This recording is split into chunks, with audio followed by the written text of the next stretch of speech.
guard against the acquisition of unwarranted influence, whether sought or unsought, by the military-industrial complex.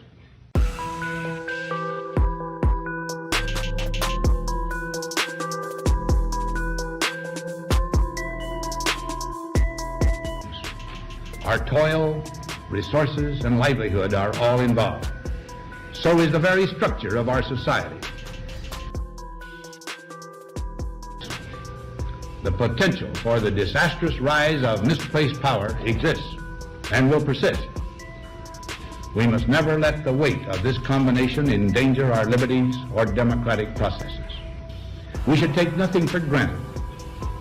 Only an alert and knowledgeable citizenry can compel the proper meshing of the huge industrial and military machinery of defense with our peaceful methods and goals. I don't even know if the camera's going to work right now. Yes, it does. Good evening and welcome to the American Awakening, the Bergy-Bit. I wasn't sure it was going to work because I put this show together as fast as humanly possible. Everything came in, the train came in late. I could probably kick one light on here. Should I put a light on, or should I leave it like this? A light would light it up a little bit more. I know what I can do. Shit, my coin won't run because I had to steal the thumb drive out of it. So we could do this, and it will just, no, well, yeah, hold on. There we go.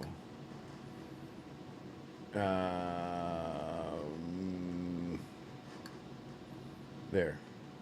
And it'll at least give us a nice little background and a little ambient light. Welcome, everyone. Hello. Heathcliff, hello. Southern Charms, Patriot. It's hard for me to see, and I've moved that whole thing back. If I pull it forward, it's going to end up blocking out the camera. Maybe. There we go. Maybe not. Yeah, probably a little bit. We're okay. There we are. Cast. No signal. Is it on? Well, you know, that was a good idea while it lasted. There we go. He's hiding Tori in there. Should we stuff dollar bills in your G-string? Well, it's not Thursday, so I'm not wearing a G-string, so ha on you. Anybody who spent any time in Afghanistan will appreciate that comment. Thursday is also known as Man Love Thursday in Afghanistan. That's not me being a jerk or something. You can Google it. Don't take off the adult filter. I'm warning you right now. So that's just like, you know, like it says in the advertisement for the Bergy-Bit. We kind of expose what lies beneath the surface. And definitely Man Love Thursday belongs beneath the surface. Here we hold on one second here.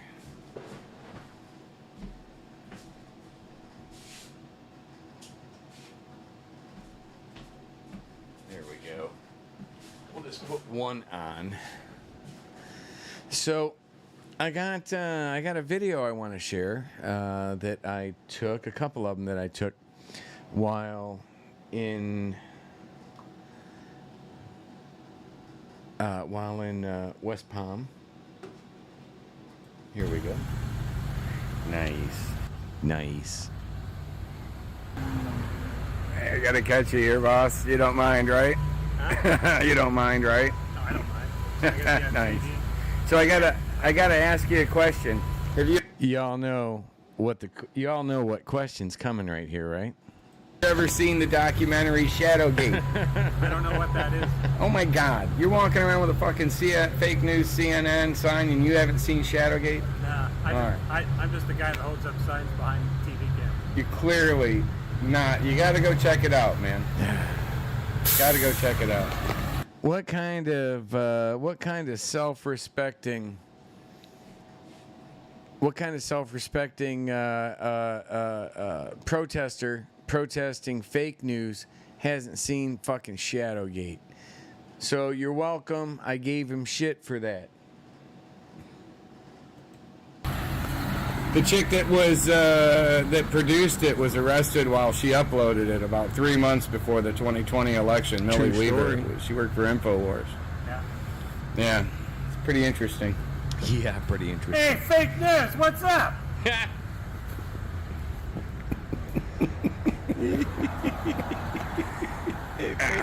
You gotta love this.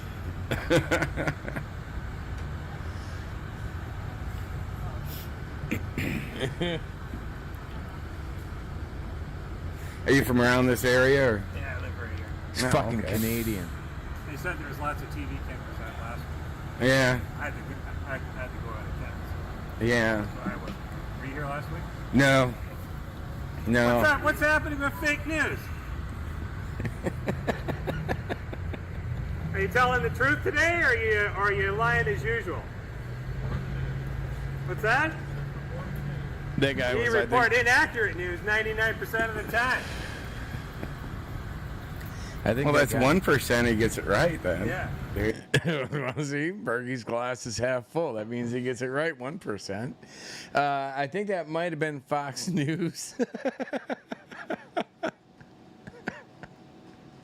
And notice the guy's shirt. The armed cyclist. Right? So, standing out in front. The armed cyclist is standing out in front of the courthouse. There you go. Apparently, he literally rode his bike from like Michigan to Florida, and I was like, "Oh, fuck you, man! I rode my bike from Michigan to Florida. The fuck, what are you whining about?" Although mine was a Harley, and his was like a Schwinn. Not you. Still fake news. She's like, This video is like 3 minutes. I got another one that's like 11 minutes, and she's kind of like starring in that one that's coming up. We're gonna have some fun with that. hard pass. She's like, oh, hard pass. You probably wanted to read what my sign said. Yeah. Good man. Oh, man. So we're supposed to hear something.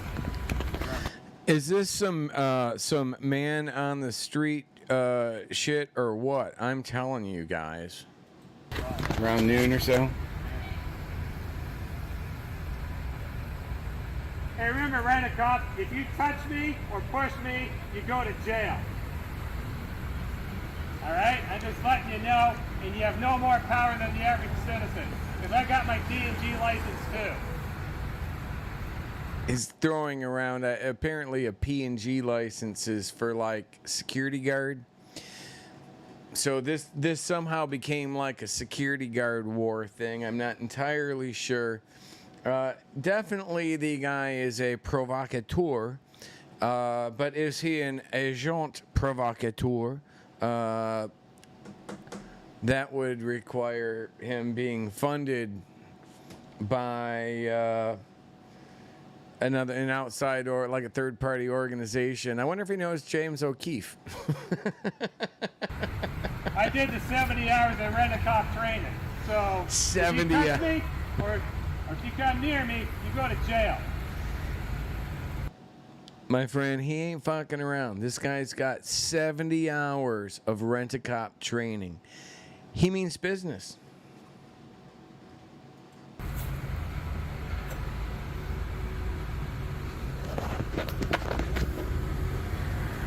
Bergy-Bit going beneath the surface on this one. Beneath the iceberg.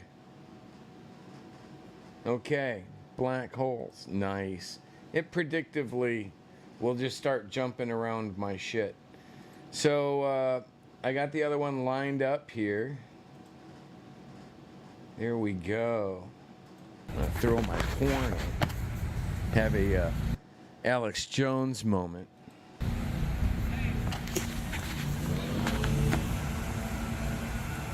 No. You gotta love this. You gotta love the guy.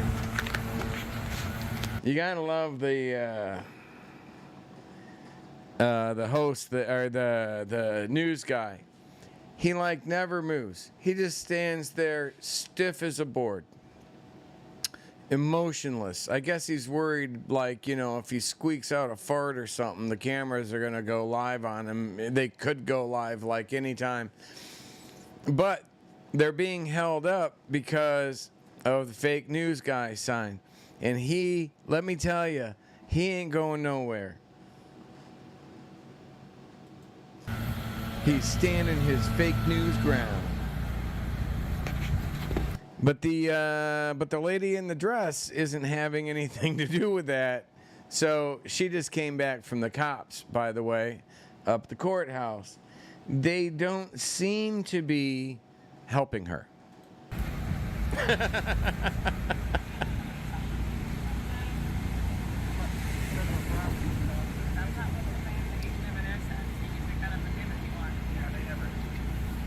She's pointing over there at the cops.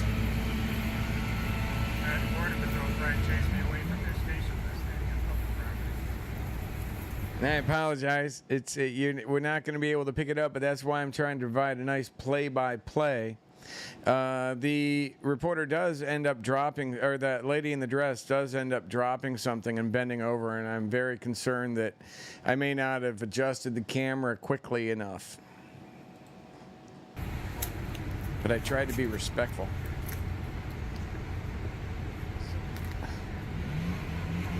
Sure, it's good to be with you this afternoon. We are outside the West Palm Beach Courthouse in Florida, waiting to see whether the affidavit will be released by Judge Bruce Reinhardt. He has a decision to make. He How moved is right going in to behind weigh him. the federal government's proposed redactions on this document? It's something that could take hours to unfold. We're waiting to see Holy what his fuck. decision will be.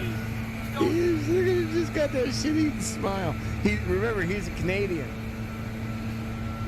Yeah, I wonder if he knows Gavin McGinnis.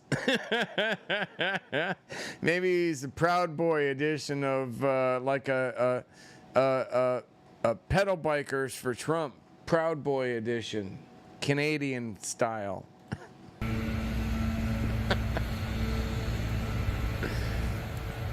He's sweating it. It was hot as balls out there. Actually, I'm sorry. He's sweating like a Tory.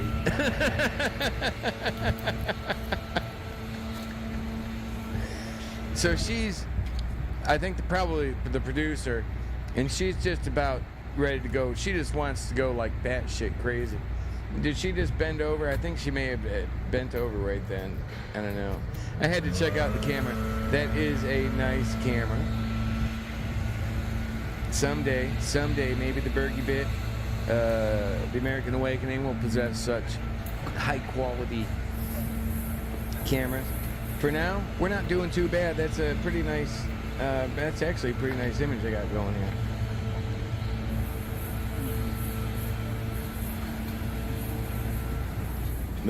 They're trying to figure it out. That damn lawnmower across the street sucked.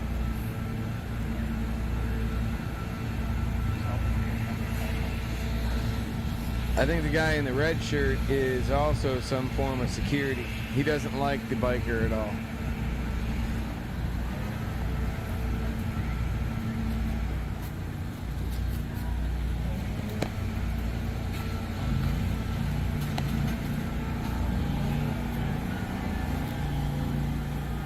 This guy's cool with it, but he doesn't probably realize yet he's going to start having to pack up all of the cameras and everything and move them.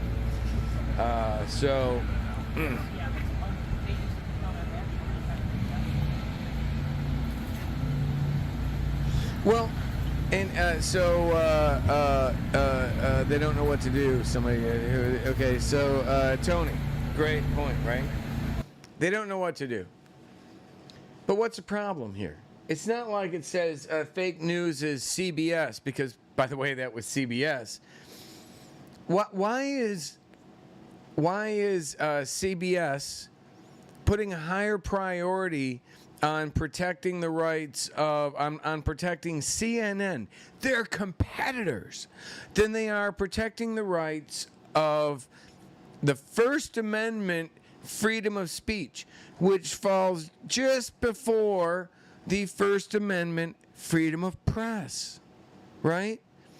These people are more concerned about protecting the freedom of press than they are freedom of speech. Kind of an interesting little perplexing conundrum they found themselves in.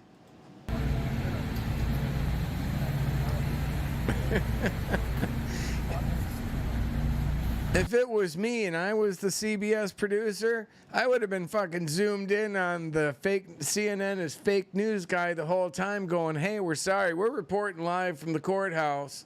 But, you know, we don't want to violate this guy's rights. And I tell you what, the terrorists won. And I'm not calling the Canadian a terrorist, although I did suggest he may be an agent provocateur. The terrorists won on that one because, spoiler alert, fucking CBS just going to start packing shit up here and leaving. The report never went out. Their followers were denied information that would have kept them up to date, all because they were afraid of hurting their biggest competitor's feelings. Are you freaking kidding me, people? Y'all should at least hide that you're working together, right? Because you are. You really are.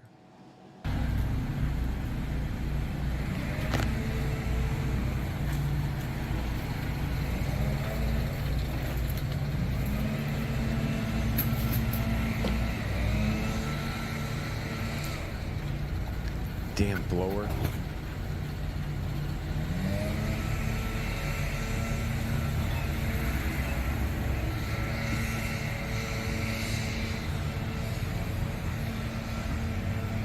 Yeah, she probably bent over when I just, like, about the time I put the camera over on the other camera. I was trying to be a gentleman, but I wasn't really fully paying attention, and then I got distracted by her butt.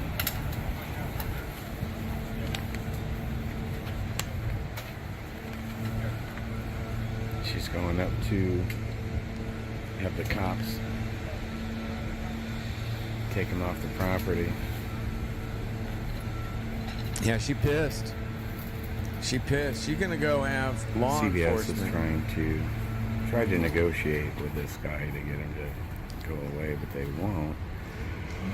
Which, Be assured, our little AP there has already checked with local officials to find out exactly how far into the grass he's allowed to stand.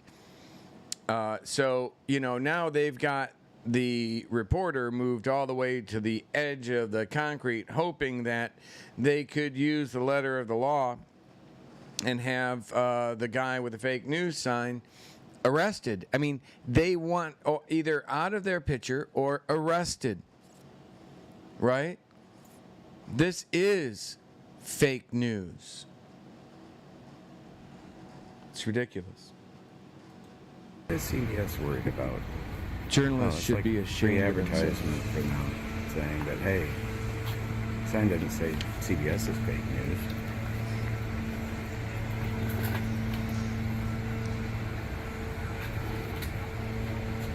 I bet none of those guys have seen Shadowgate.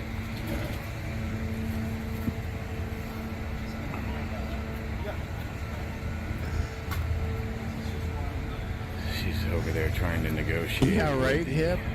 Cops at the Hey, Riley. building there. Look at that. They're interested Bergy-Bit Zoom cam. in getting involved. High resolution optics. Also, high operator.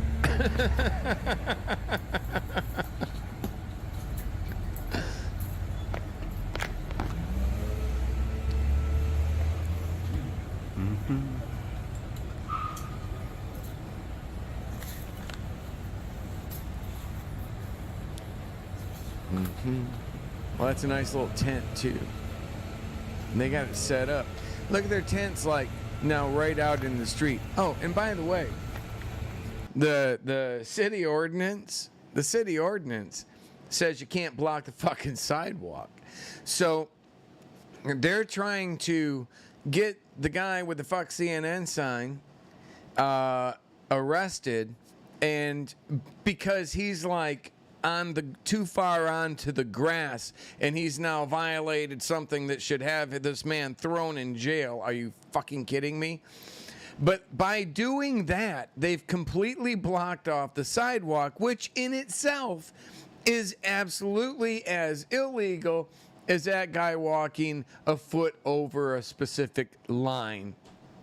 So, look, they're breaking the law so that they can force him to break the law. These guys are fucking morons. Sorry about my French there, Betty Davis eyes. Oh, and I'll get that changed if you're online right now. I'll get that changed like this weekend.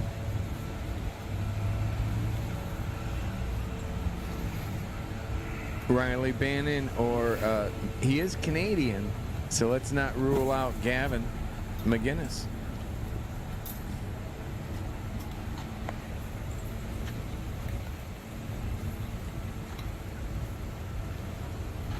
Hey, Betty Davis eyes, look at you over in YouTube land. Hello.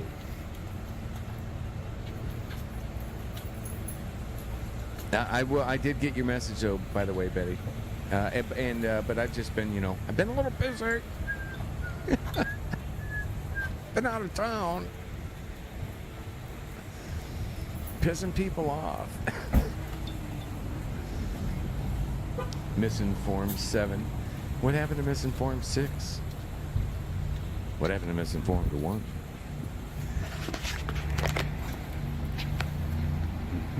I wish I would have brought my selfie stick. Oh, my selfie stick died. The stick's okay. The little camera part broke. Gonna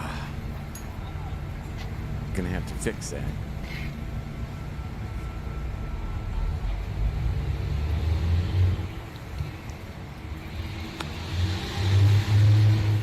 Truth is light. Hello. So the lady's coming back now. Let's see what she has to say from the cops. I'm thinking she was told to pound sand. Spoiler alert.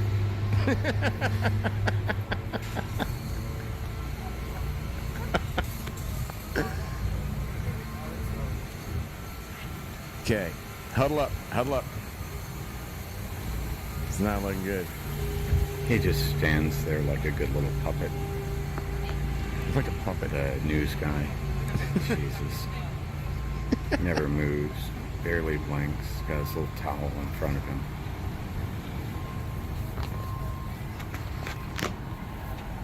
The newsman tried to negotiate or reason with the fake news sign guy for a moment, but that didn't go anywhere. But the news guy, look, he's still just frozen in that position.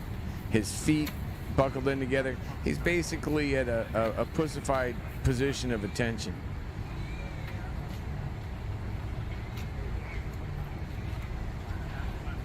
What a disgrace to journalism.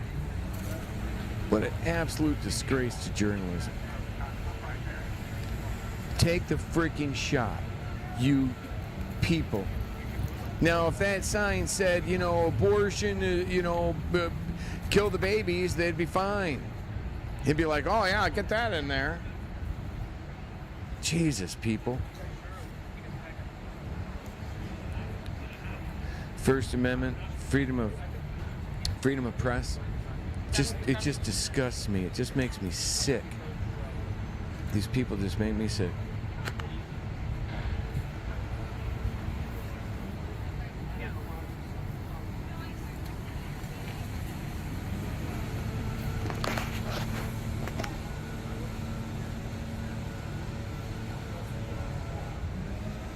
A couple minutes left, and this is some high quality action footage.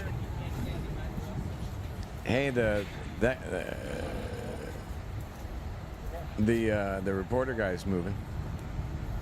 Kenny, I don't even want to call him a reporter guy. The They're actor's gonna go moving. spec out, setting up by the wall, so that he can't be behind him on that wall. Then they lose the shot of the courthouse.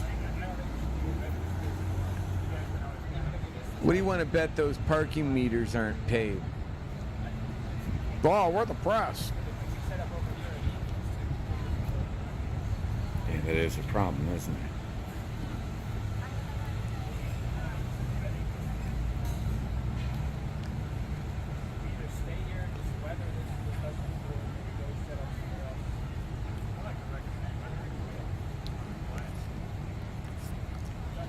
He's largely leaving the Mexican crew down. See the camera people just right down the next one. I think those are like Mexicans. I'm not sure, but he's largely leaving them alone. Although he walked down there and called it fake news. I believe. All right, so moving the operation. Oh shit, that sucks. Let's see what happens here. Yeah, clearly the courthouse police don't want to get involved with this First Amendment issue. Hey, that's going to be wild, isn't it? The Zuckerberg. I'm not going to play this.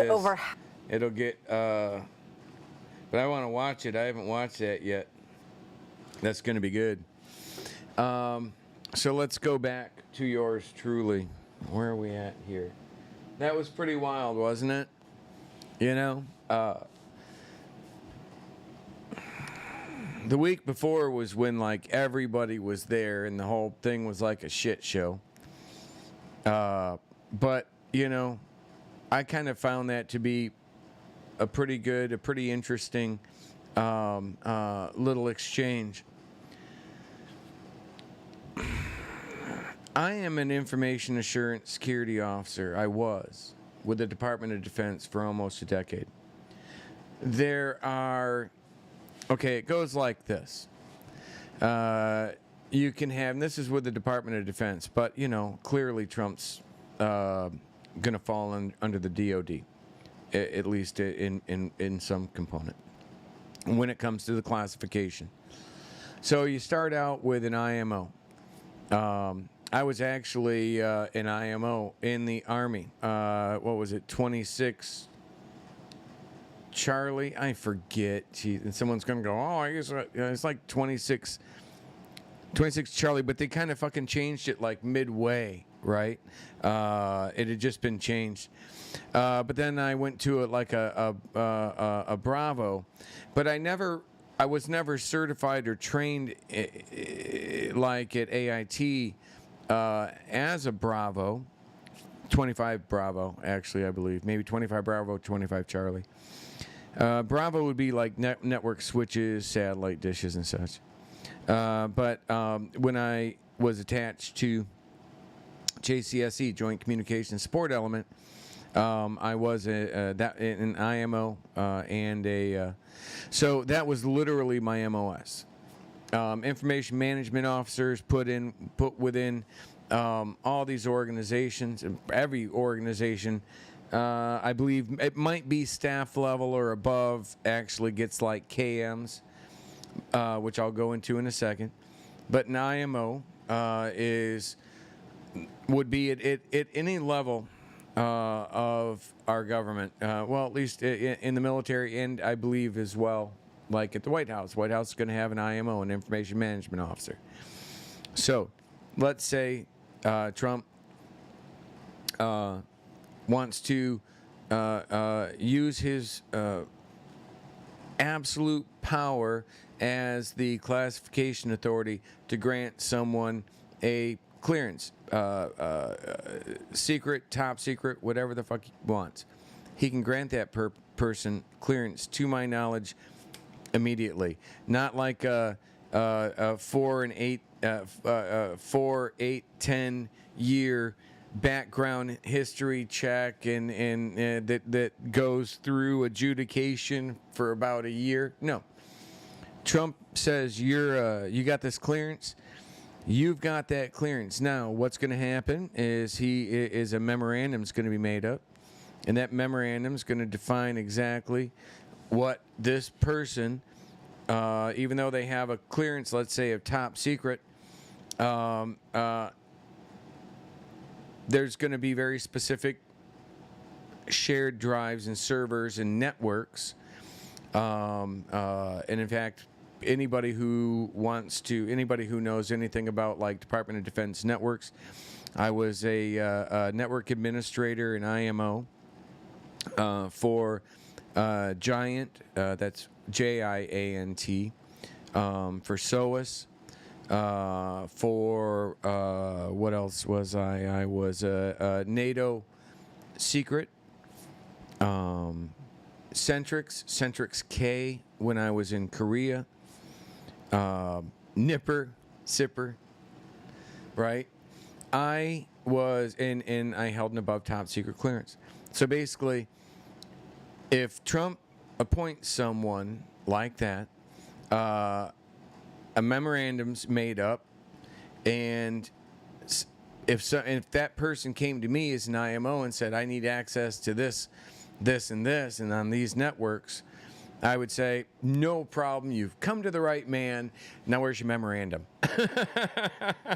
And in fact, that's why I lost my job in South Korea back in 2015, which was what my IG complaint was predicated on. This is public knowledge. Am I CIA? Jesus, no.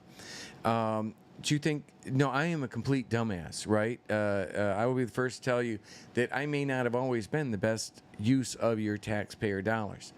No, I'm not like qualified to be CIA. Although I've almost certainly provided one or more of those agencies with network support at some time. That doesn't make me fucking CIA. It makes me like the guy that gets their Wi-Fi and shit going, right?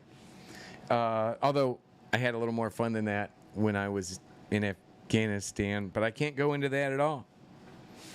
I can't go into any of that shit, right? Like, some will be well beyond 25 years. I can't even talk to my fucking shrink about these things at the VA, right? And it will probably get extended well into years well beyond where it remains classified. I'll die well before, just of natural causes, well before most of the stuff that keeps me up night will be unclassified. But I take that very seriously, right? In fact, there's really nothing more serious. So,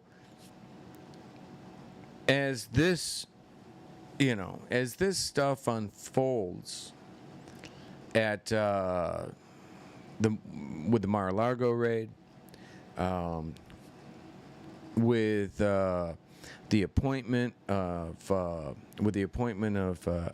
Sidney Powell, the way that went down, the way it was described in a sworn affidavit by Patrick Byrne, that to me is just a shit show. It is illegal. Find me an information management officer, a KMO, a knowledge management officer, or a information assurance security officer. I was all three of those at one time, right? So,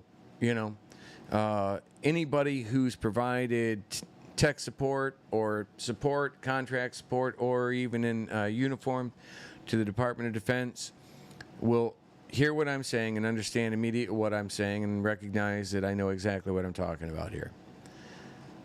I do not like what I saw there. None of it.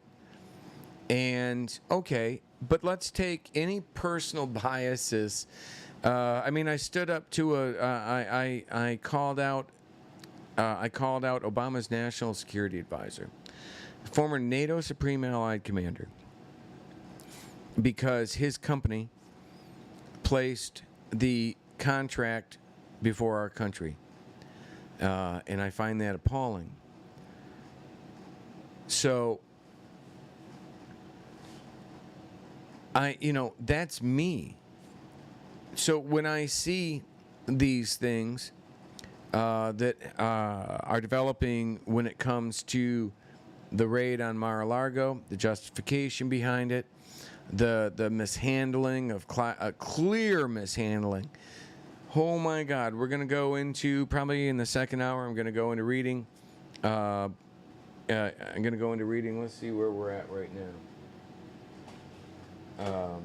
Come on, get over there. Probably I'll read mine here first, and then in the second hour, we'll go into some of the stuff that came out today. But I'm telling you right now, this is not good.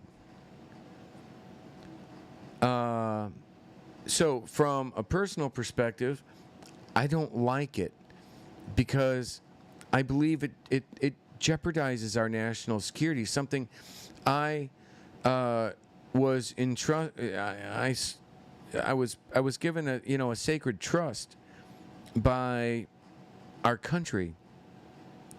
And that doesn't mean I'm going to have to like it always. In fact, I never do. There are certain things that just, but it's not my choice. I swore an oath to maintain and protect our national security. It's somebody else's job. You go out and vote for the right person who manages and pushes down the proper authorities and the proper regulations, and I'll support it. But nothing that I've seen with, especially with the release of the justification, and especially with the release of Patrick Byrne's affidavit describing what he describes, something just absolutely astounding, right? His description of what happened that night on December 18th by Trump, like putting, or somebody putting their hand up, raised. I mean, literally being told that he can do this, he shouldn't do it. Everybody, every attorney working for him probably is going to quit. Blah blah blah. But so he turns around and says, "I hereby do this and grant her this."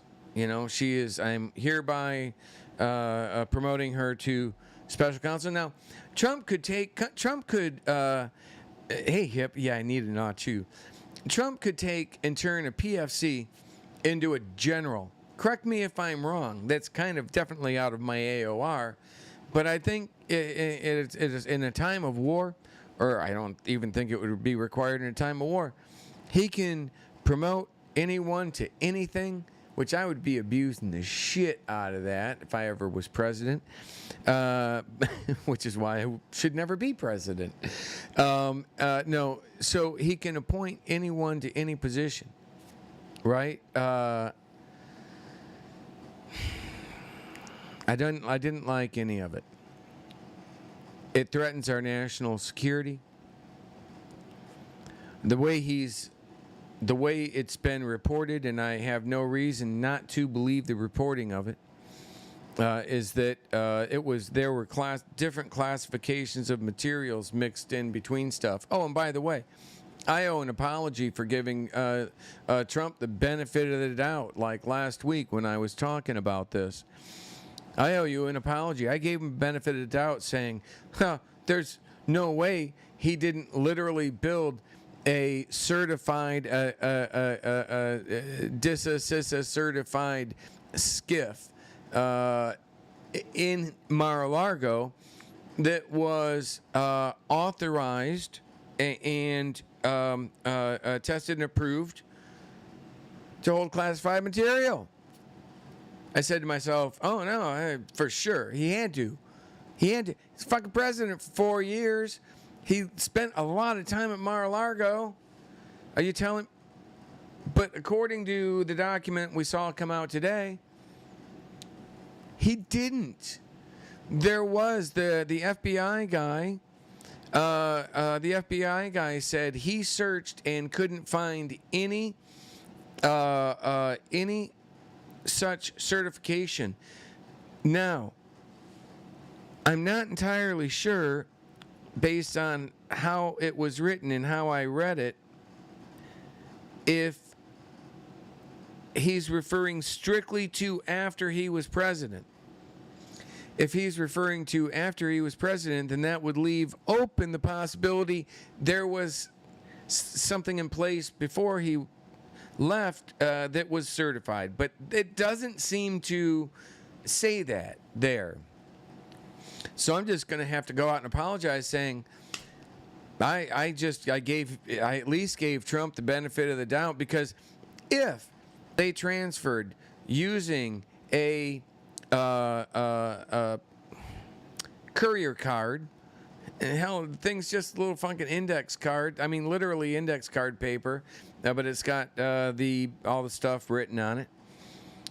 If the people that moved it from one secure authorized facility, and they had the appropriate, and they were in the appropriate containers, and they had the appropriate paperwork, and they didn't stop in between, and they did everything as they were supposed to, and they took it to another certified skiff, no laws would have been broken there. But now we're hearing that Mar-a-Lago didn't have a certified skiff? Holy shit. Are you freaking kidding me? And now we're hearing that some chick who was going by the name, who was pretending to be a fucking Rothschild. Are you kidding me? Oh my God, what's his face is going to have a field day with that. Oh, Jesus. O'Connell. He's going to have a field day with the fact that somebody impersonating a Russian spy, apparently impersonating a member of the Rothschild family, was able to like fucking gain access to Mar-a-Lago. Are you kidding me? Where are the conspiracy theorists there? Okay, well, she was using a fake name. Yeah, Rothschild. And you let her right in. You notice she didn't like pull Bergy out of her hat. I doubt they would have just freaking walked her right in there. No, she went with Rothschild, and they're like, no problem. Hey, you sound Russian. Never mind. Are you serious? That was a horrible Russian impression. Izvini Prajalusta. Izvini Prajalusta. So that was interesting. So let me pull up. I really need to pull up, because I haven't gotten Patrick Burns. I should read Patrick Burns' affidavit first. I don't have it downloaded. So here we go. Hold on. So we'll just do mine first, and then that one later. Support of an application, and I'm not going to go through like all of the stuff that they had up. There's mine. So, damn it. Well, I read through it on the last Bergy-Bit, so we're okay. So let me pull this up here. Capture there. So this is the actual document. I have to look the other way to be able to read it. Excuse me. So I'm just going to put it up there without me in the image as well. United States. So this was filed. This was pulled right from the website, the courthouse website, filed by blah blah blah. August 25th, 2022. I had to wear a mask. Thank you very much. Things I do for my country. That's weird how that is kind of. What is that that's doing that? Hold on.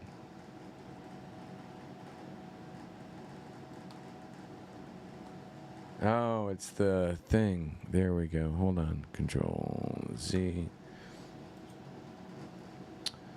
Dell. Oh, it's all the way up there. Yeah, that's fine. So we get to that was bothering me there. So, sworn declaration of Patrick Bruce Bergy. So just to kind of get everybody up to date on this. Last week, I think around the 18th, actually,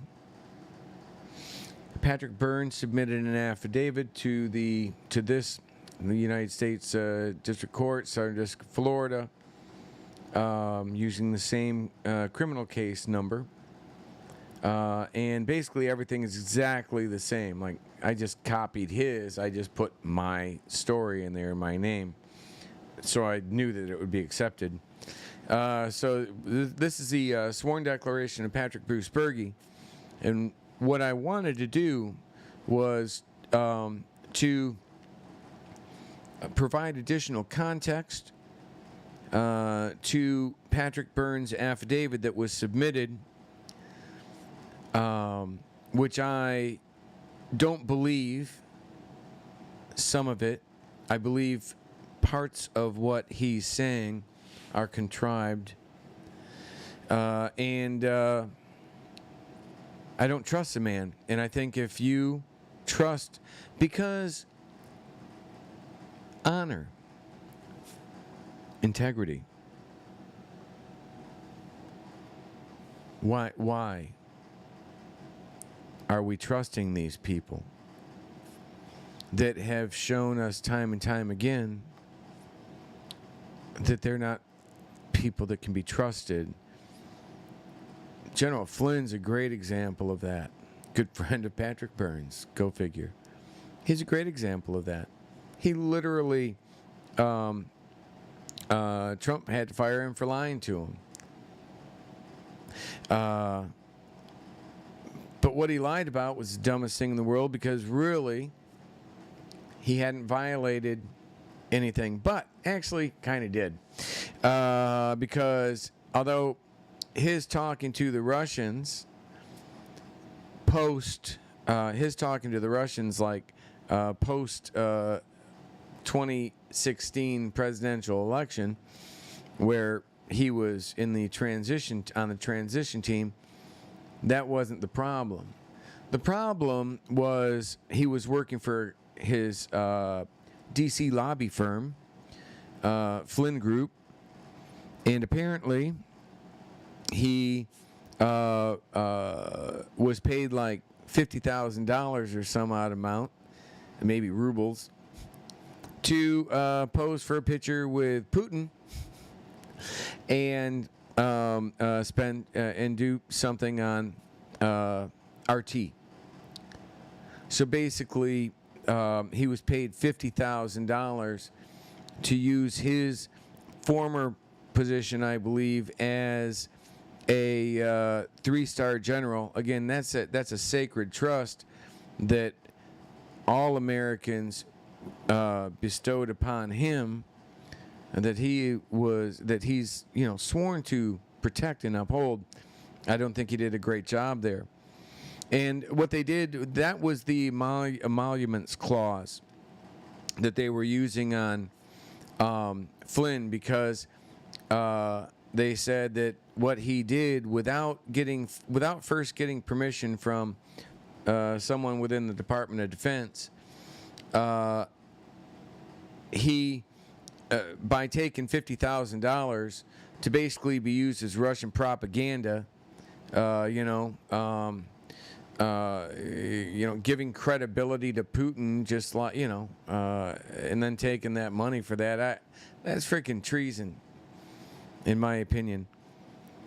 So, but I think that is what he was, correct me if I'm wrong, but I believe actually that's the emoluments clause issue that got him violated, and that he had lied to, apparently, or allegedly lied to Trump about, and Trump had to let him go.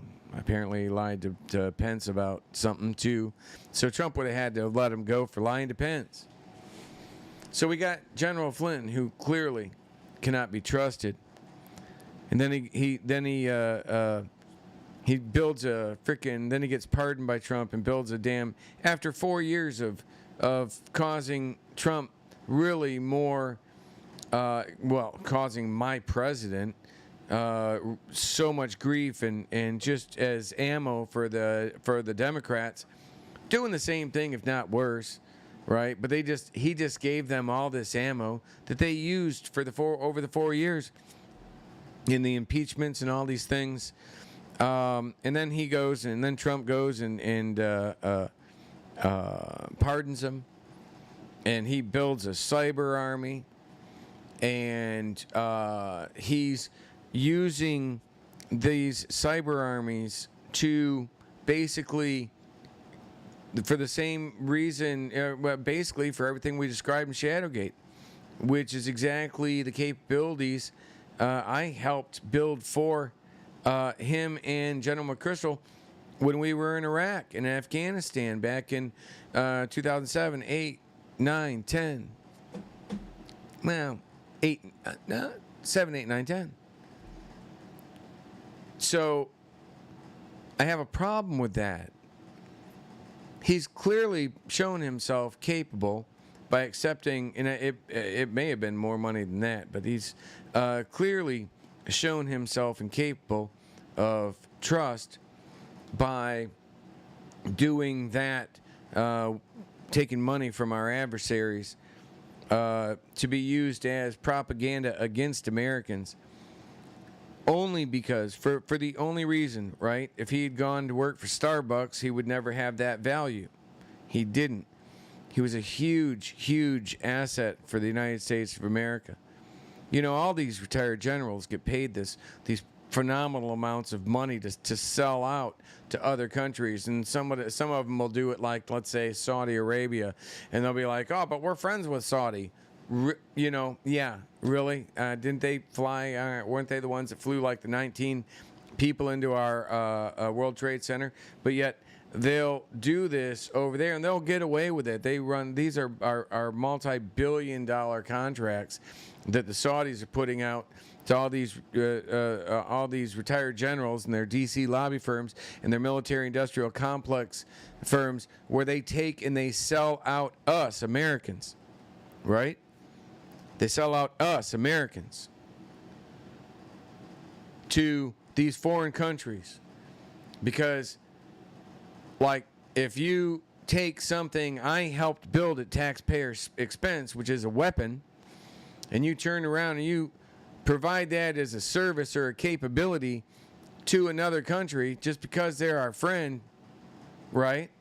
UK's our friend. Didn't we like go to 2 wars on our homeland with them? I don't remember us going to 2 wars on our homeland with Russia.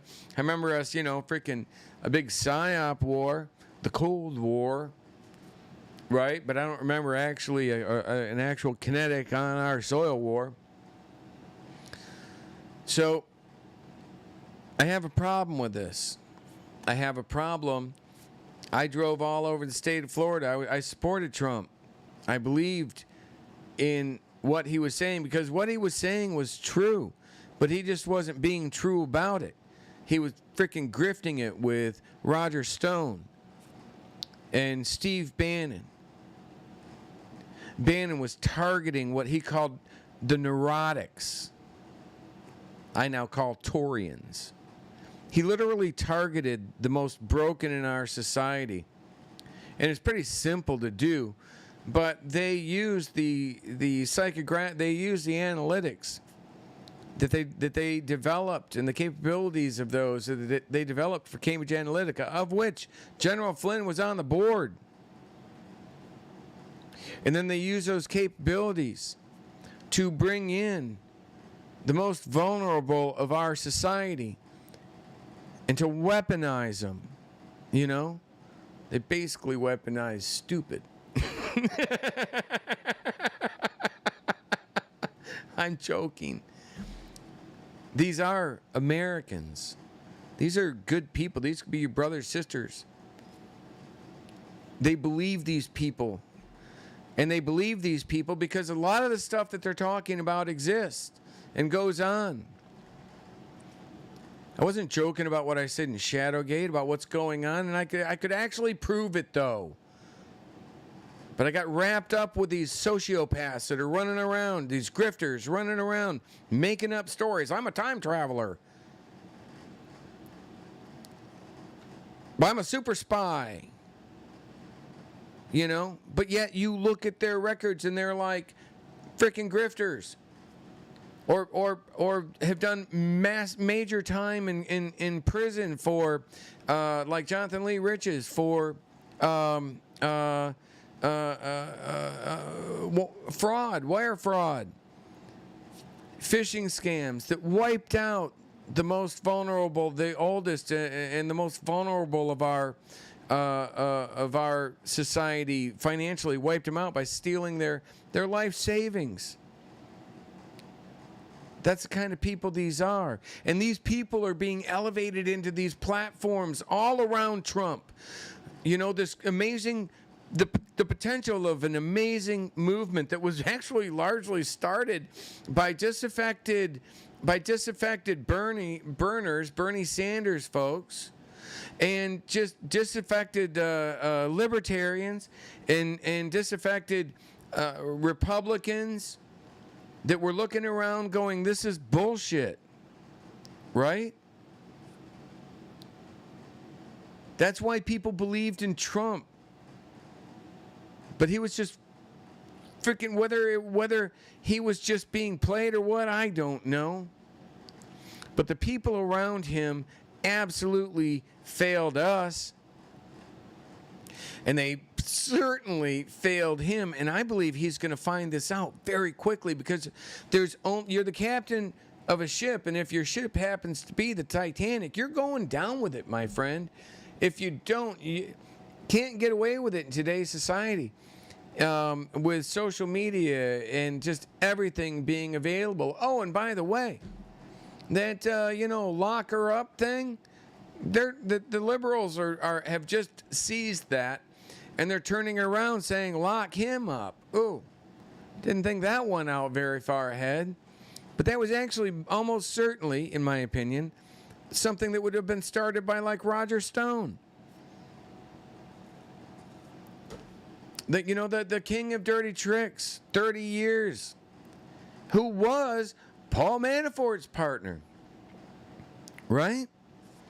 So, and who allowed, and whatever Garrett's intentions were by sneaking Flynn and Byrne and Powell in, and in doing so, circumventing the security protocols from the White House, from everything I've seen published. In doing so, you threaten our national security by letting these batshit crazy lunatics that close to the president, who's highly influential with this shit. It's probably on Instaheart or some of those InfoWars boner pills. I still say there's something there. Get your tinfoil hat out. But I still say there's something there that kind of like mixed into the boners and just had everybody just all raged up going. But that's on January 6th. But that's another story. We'll go into that later. Jaws is like, that was stupid. Well, got to have some fun, right? No, but these people around him failed him. They failed us. Where was his information assurance security officer when those boxes were being packed up? Right? Who were the people that were packing up those boxes? Who were the people that were allowing the careless disregard of national security in the way that they transported those? First of all, that shit doesn't go into boxes. That shit goes into briefcases, leather types of briefcases that have padlocks on them.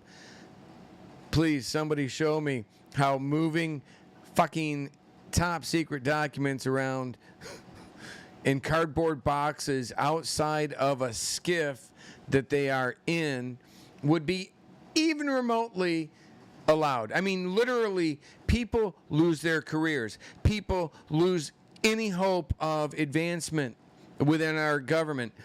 People go to jail for violating the security protocols in transporting or moving top secret documents, you morons. And in doing so, you've jeopardized, you're like one of the final nails in the coffin of what could have been a good movement. Sorry if I wake my neighbors up. And what could have been a good thing. Y'all ruined it with your dumbass shit, with your dumbass grifter lies and your grifter stupidity. And I have every right to say that. And these people turn around and just say, Tori turns around and says, oh, Pat's just crazy.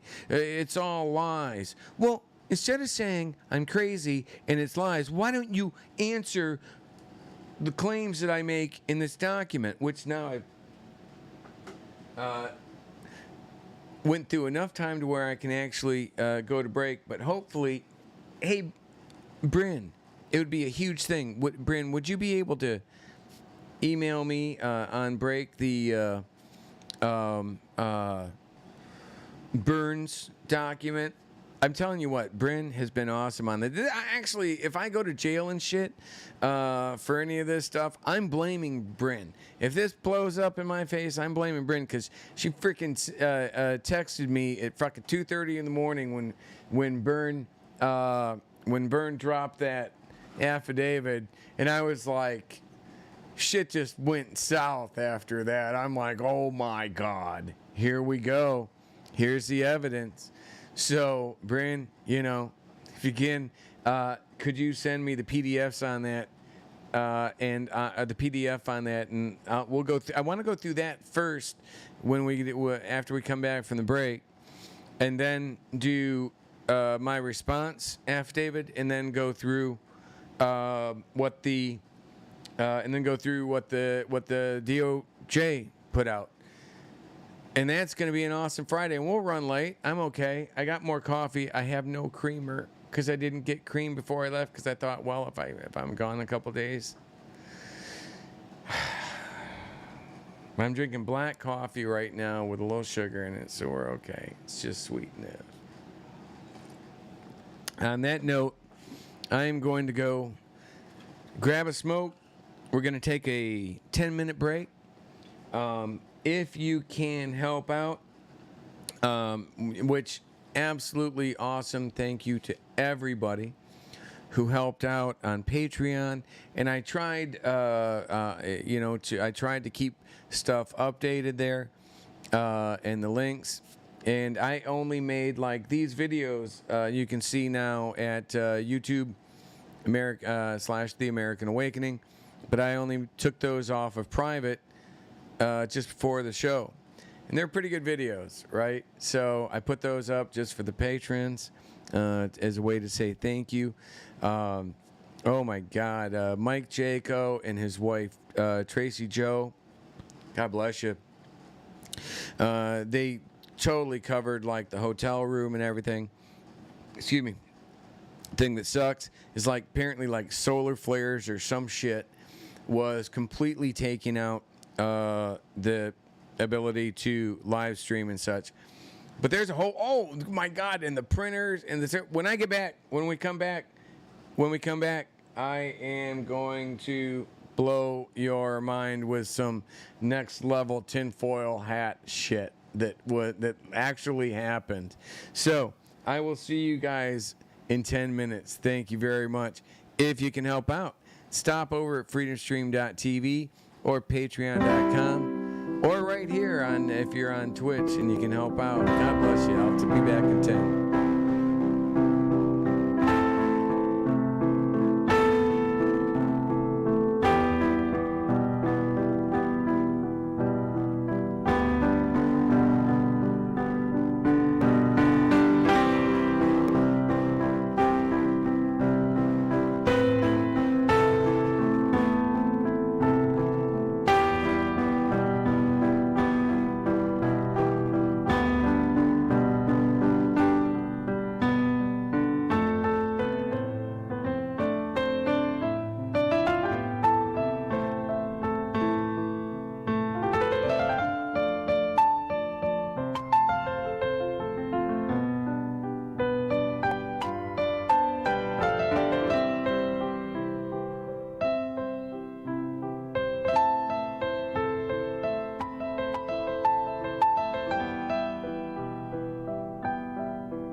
You're right, American Patriot Eagle.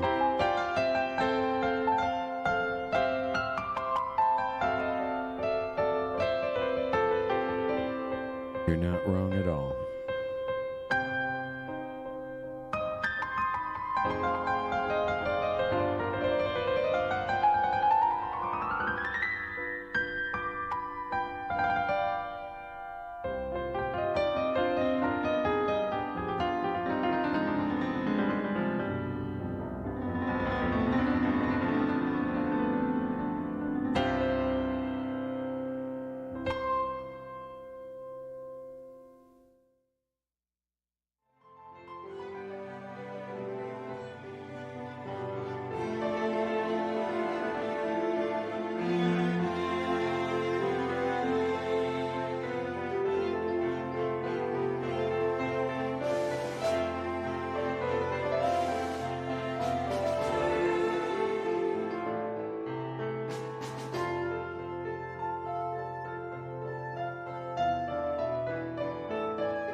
Thank you, Miss Brand.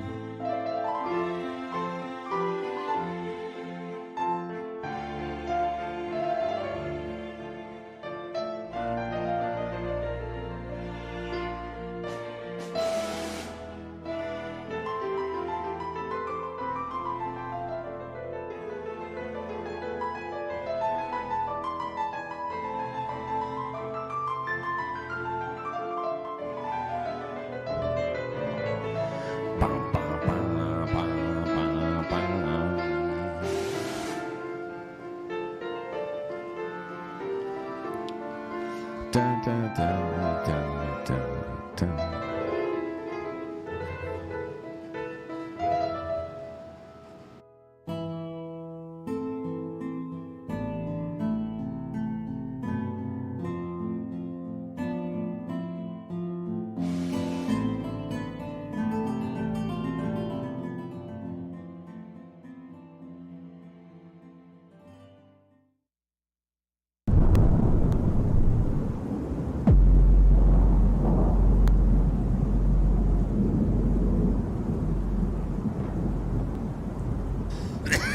Oh shit. My bad.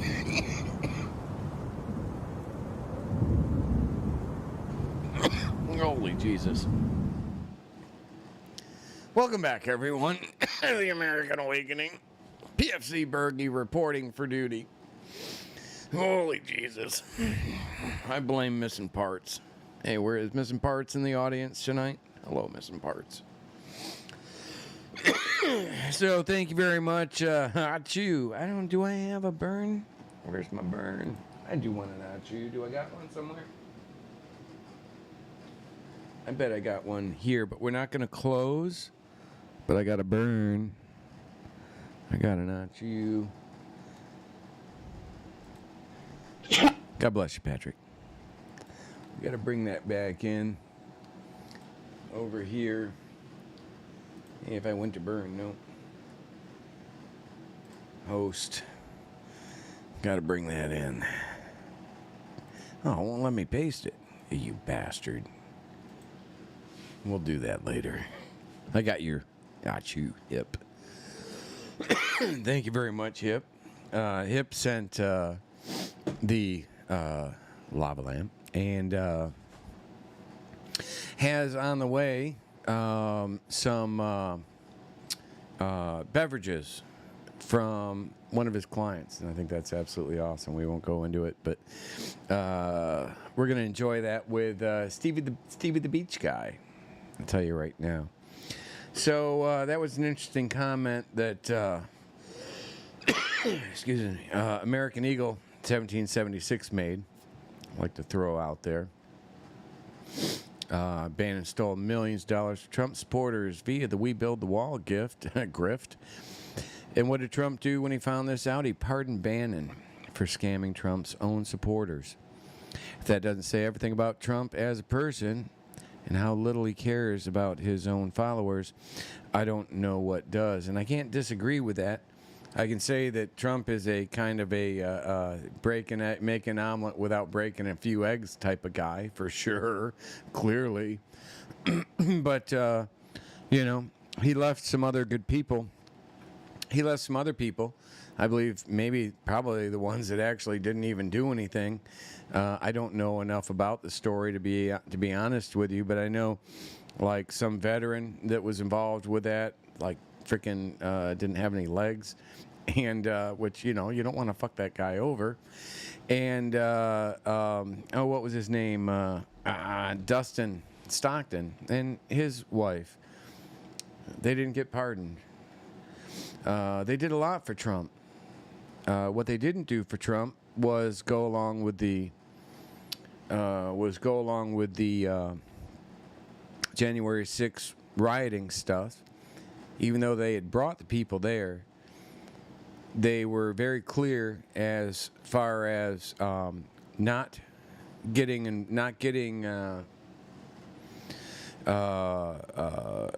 going to the White House, didn't have the appropriate permits to do that. They wanted to keep everything where they were and where they were permitted to do it because the logistics. He made a lot of sense.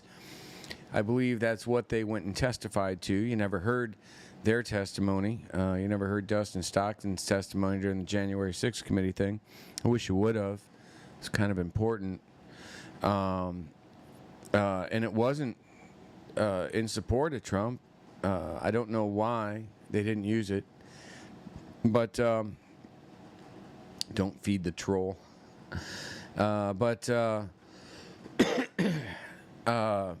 No, I couldn't agree more with that, right?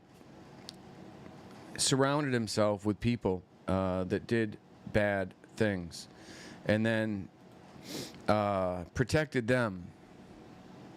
So that I have problems with that. I mean, okay, I understand some situations. You're the president of the United States. You're kind of in a war. You're head of the Republican Party. You're kind of in a war with the Democrats. But that war is really just getting ratcheted up more and more and more. Nobody's figuring out a way to bring the temperature down, which to me is a failure of leadership.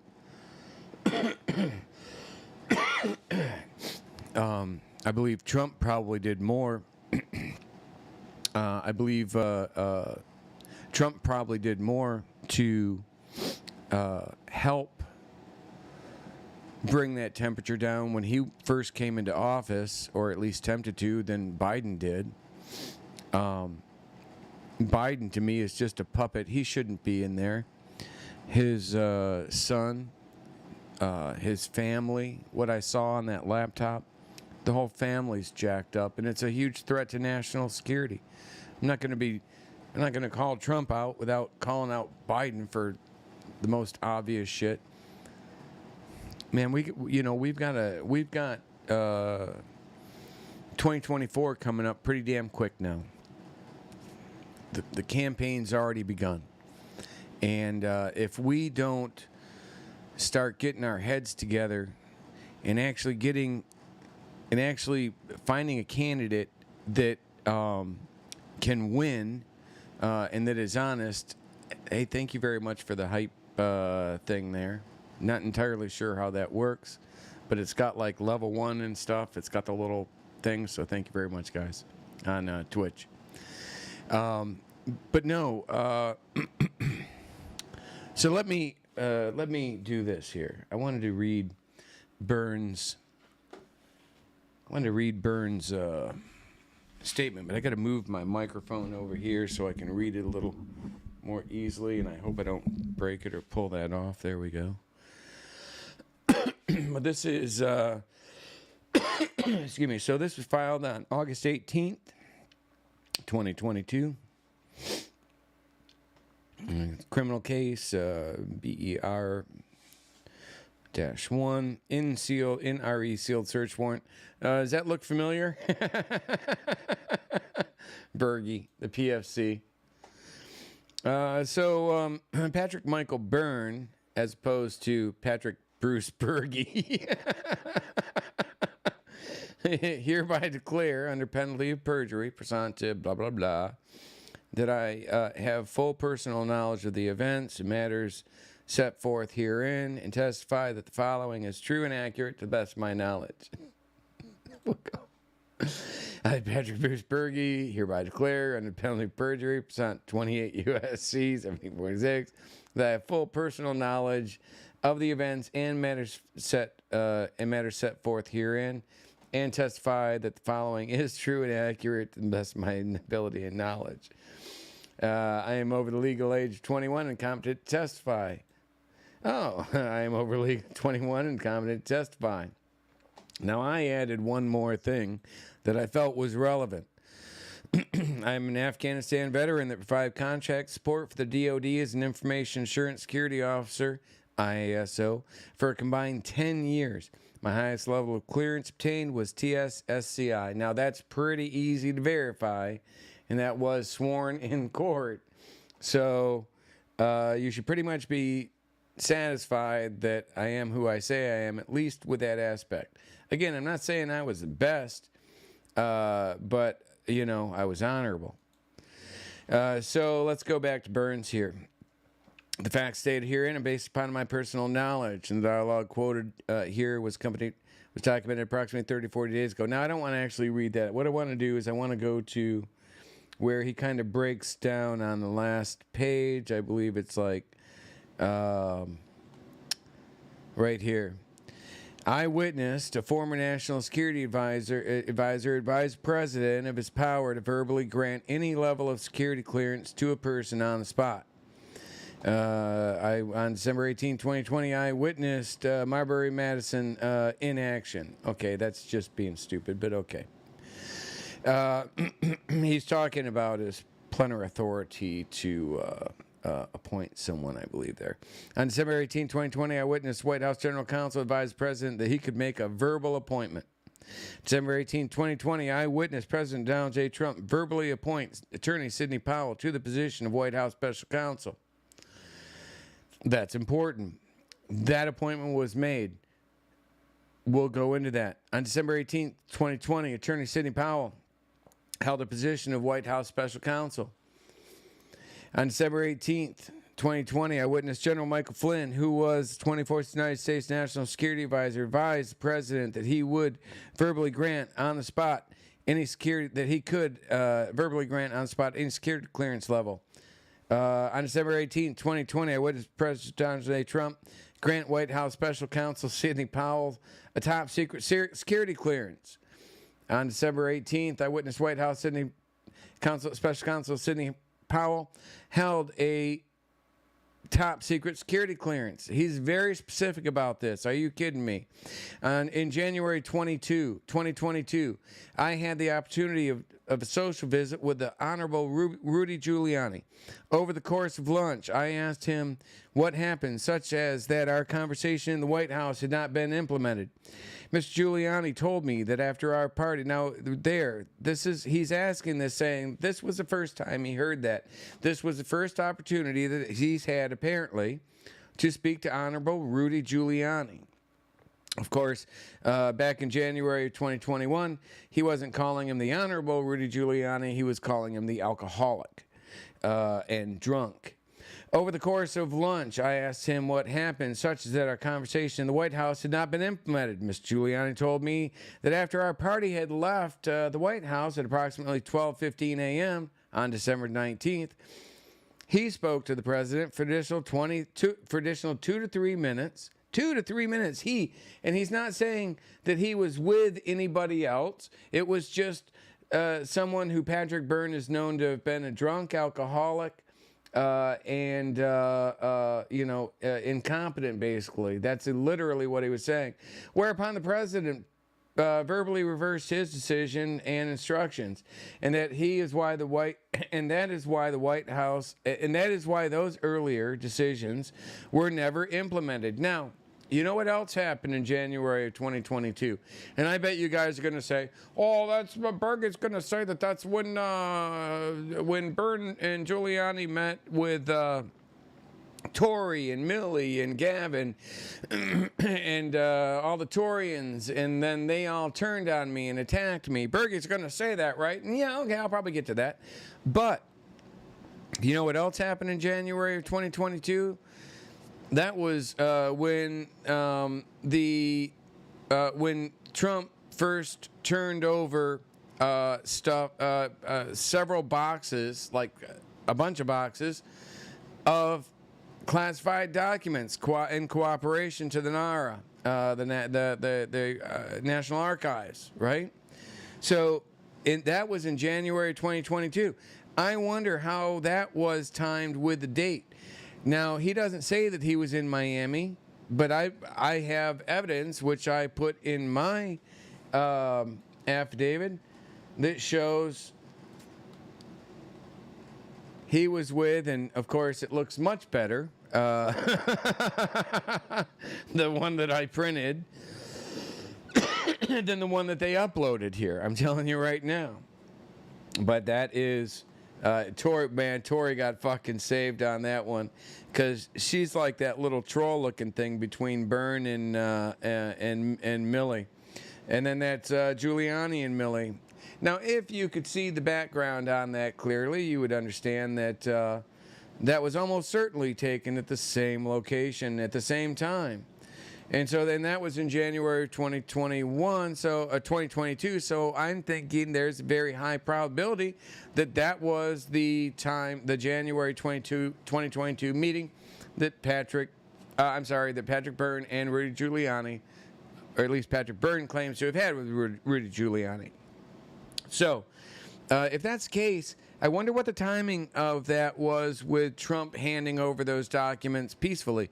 And I wonder if that was the point where maybe Trump and Giuliani, maybe Giuliani went under the, they got like tunnels where you can access Mar-a-Lago without anybody knowing you were ever there. In fact, apparently, according to Rudy Giuliani's wife in a book they just released, that Rudy Giuliani spent like a year in detox at Mar-a-Lago, roaming about those tunnels where nobody even knew he was there. Trump kind of kept his secret that he was dealing with a serious alcohol addiction problem. That's according to his wife in a book that I just heard came out. So,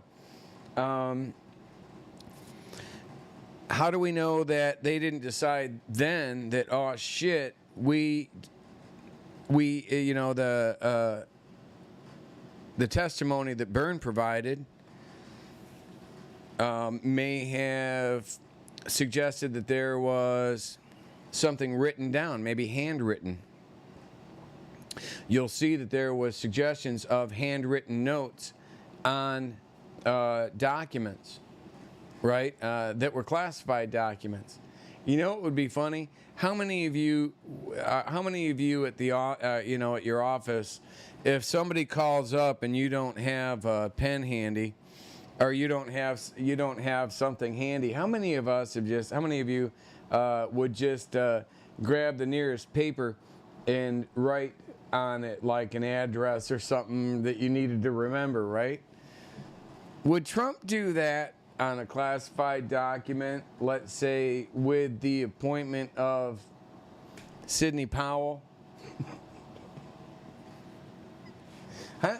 Seems like it might. And I'm not saying that, obviously, how would I know for certain? But I'm just saying, the moment Burns said what he said and taking on face value that happened, all sorts of things were required to take place. Memorandum was it to be issued. Now, I'll make the argument right here. If you go into Burns' document here, and you go back where he talks about how excited they were when they left. Over here, by pointed. Here we go. Let me see. Eventually, staying required from person. Of course, he does. Where was the thing with Rudy? Wish I could just search this document. Federal authorities. This is 2 of 6. I'll find it here. Setting executive order. Conversation. I say, hey, from us. Okay, just find Rudy's thing here. Another Flynn. Grant clearance verbally. Last act.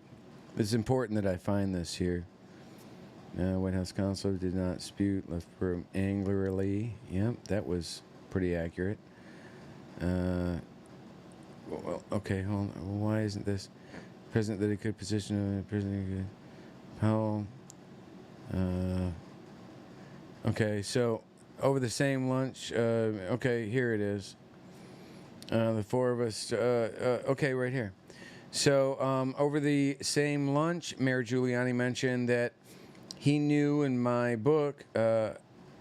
In my book, I noted how the party of General Flynn, Miss Powell, Miss Newman, and myself had dawdled briefly on the sidewalk in front of the White House, and then saw Mark Meadows and Rudy Giuliani leave by a nearby exit.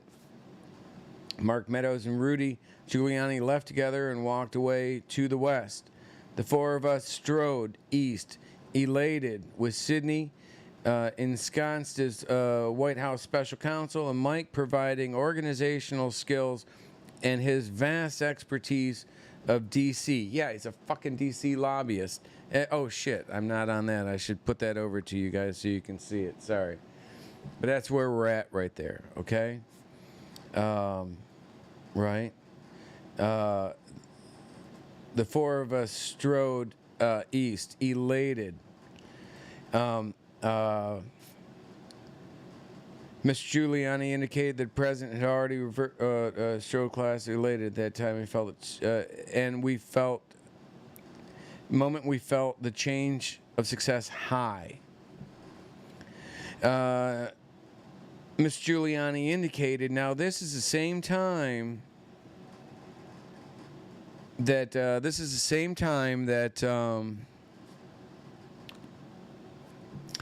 Rudy. Okay, so this is the same time when Rudy and Byrne are meeting right now. This is in January. He's talking about a January 22 meeting at the same time, probably, well, in the same month. Let's assume that it's pretty close to the same time. So at the same time, we've got Trump handing over a bunch of documents that may actually get him in trouble, that he clearly, now that the information has come out, like, it wasn't a secured, certified SCIF. Boom. Shit. Game over. Game over. There's going to be several people involved there that literally face potential jail time. And they should. They should. If you are that careless with classified information, you deserve to be punished. Holy shit. That's why we have those rules, and that's why those rules are so important to be enforced and followed. Miss Giuliani indicated that the president had already reversed his decision by the time that I had saw Giuliani at that point, which confirms that the reversal formally happened and happened within just a few minutes of our departure from the president's chambers, which is why those earlier decisions were not implemented. So, why is that important? Well, if you appoint someone to a position, then when they're no longer in that position and you revoked it, well, both of those actions require documentation. If you don't document them, you're wrong. If you destroy the documents, you're really wrong. If you document it, but you don't turn it in or try to take them, you're wrong. If you documented it and you give them back to NARA, you're still wrong, but you're doing the right thing. You're going to be screwed, right? And again, it was an information assurance security officer with the Department of Defense for a decade. That would have been that person's job, or the IMO, KMO, IASO, to process that information. Now, what happened when, okay, so Byrne, Powell, and Giuliani, or Byrne, Powell, and Flynn, I guess they all left, and they're all left, and they're what are they? Probably all came in the same. Let's say they all came in the same SUV, right? Or even separate. It doesn't matter. They're literally leaving. Thinking that they have this position. Now, who did they contact? And how long was it before they learned that they weren't holding these titles? Who contacted them and told them? When did they learn that they were no longer, that Powell no longer had this authority and that clearance, and obviously, by extension, that Flynn had that authority? And did he issue Flynn a clearance? Right? Why would he issue Powell a clearance but not Flynn? Well, if he just, as commander-in-chief, as the classification authority, if he just appoints Flynn, who had just been pardoned, well, that's going to be awkward, That's going to be an awkward conversation to have with, the office of what is it, OMB or whatever, that actually handles that stuff and processes that stuff. BS skiff isn't, well, somebody said top secret bear. BS skiff isn't required. Are you kidding me? Top secret bear is saying that a skiff isn't required for top secret documents, and that moving them isn't required. That there aren't very specific steps and memorandums required for moving them, and that you got to have a courier card, and that you got to have all that. Holy shit. So over in YouTube land, this guy, Top Secret Bear, says that is BS. Well, please. Well, we do know what documents were in debate. We know for a fact that they found top secret and above. Right? We don't know what was in them, but it doesn't matter. If you're in possession of top secret documents and you move them without, let's say, having a courier card, and you move them in, let's say, boxes instead of the appropriate containers that are locked and sealed, and you have the appropriate memorandums, and you're taking them from one secure skiff to another, then you're wrong. And actually, literally, Top Secret Bear, they list that in the document that we're going to go into, that it's a requirement. And they list the actual regulation for it. So what I'm talking about is literally, we're going to be read. So it's bullshit, a skiff isn't required. Yeah, the fuck it isn't. Are you kidding me? Jesus. So, if you're gonna call me out for bullshit, good luck on that. You know, you better fucking show me the regulation that says that's okay. Are you fucking kidding me? They're very specific. And by the way, in just a few minutes, I'm going to show you the regulation that says it's not okay. Here we do know that they're talking about TS documents. It was listed. It was listed by by NARA, or actually it was leaked by NARA. So okay, maybe they leaked. I doubt that. I'm pretty sure that the leaked information that came from NARA, which, yeah, by the way, I agree with Trump's people. That's bullshit. They shouldn't have leaked that stuff. But, you know, if what they leaked is true, then top secret documents were in that stuff. And you can't take top secret documents or even secret documents. It doesn't matter. They have to be in appropriate certified skiff. Well, for sure, top secret, not secret.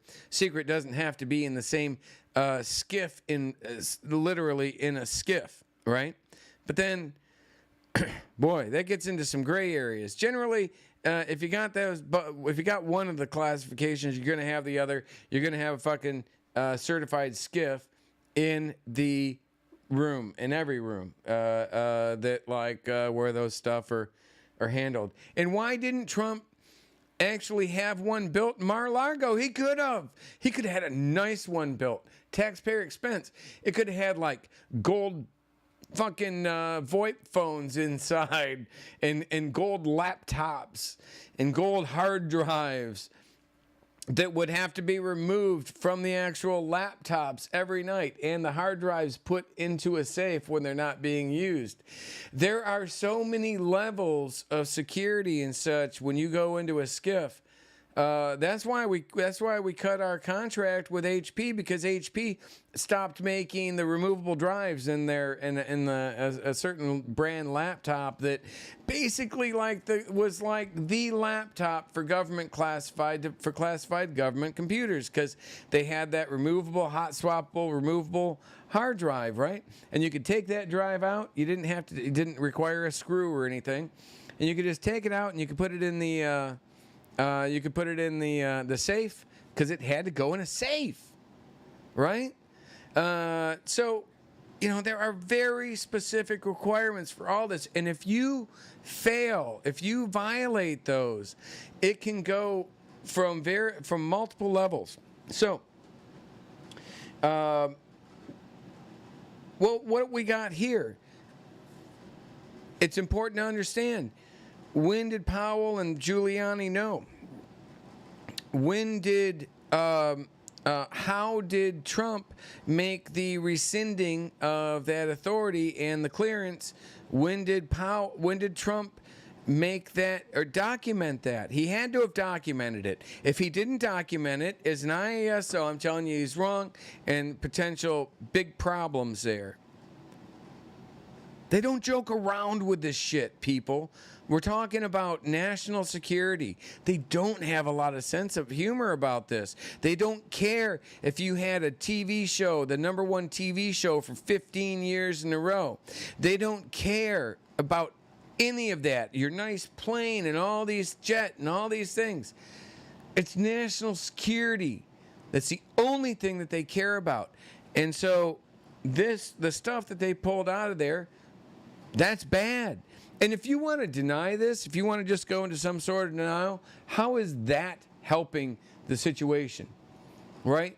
If you're a Republican and you are being a true Republican to your party, you need to be working to clean this mess up.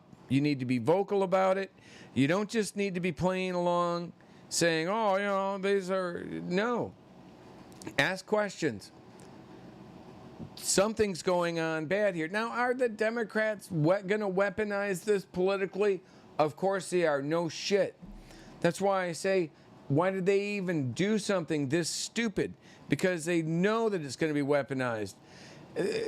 Trump has completely lost all high ground when it comes to Hillary's email server. I mean, really? Really? Yeah, that's a major problem. This is a shitstorm. He's taken thousands of documents, and as they described them, they were mixed in with like magazines and shit. Are you kidding me? It doesn't get any more careless. And again, that's not necessarily even, in my opinion, on Trump. There are really good people that are supposed to be being paid by taxpayer expense to make sure that he maintains compliance to these things. Fail. Every one of them. And if you sit there as a Republican and say, well, we better defend them just for the greater good. No, you're a dumbass. You are being a threat to national security. You need to wake up. These freaking Torians, man, they need to wake up. Because you've got to stop supporting these people and protecting these people that are setting us up to just, there's going to be nothing left of this party. The MAGA movement is done. It's gone. You can see Biden kicked off his 2024 campaign by calling out the MAGA movement.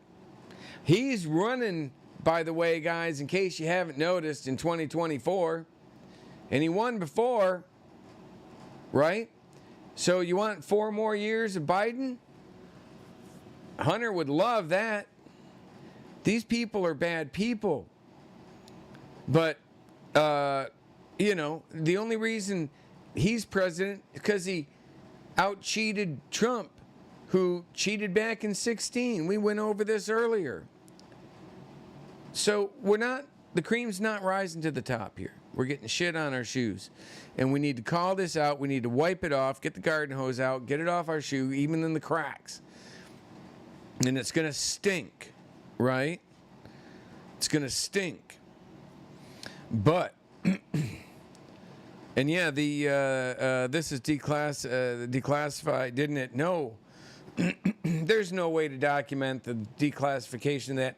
The only way, the only way I justified that last week, him potentially standing over those boxes and saying all of these are declassified while he was still the president, while he was still the classification authority at the White House, standing over those saying these are declassified, and by the way, move those. Although they still have markings on them, you got to move them using, you got to move them until they've been changed, marked, and re-stamped and labeled as unclassified. They need to be moved and handled as freaking classified. That doesn't appear to have happened. They need to, again, be moved with courier cards to certified SCIF. That clearly didn't happen according to the affidavit that the Department of Justice submitted. So, yeah, he was wrong on every level. But then Trump is like 78-year-old businessman and like talk show host.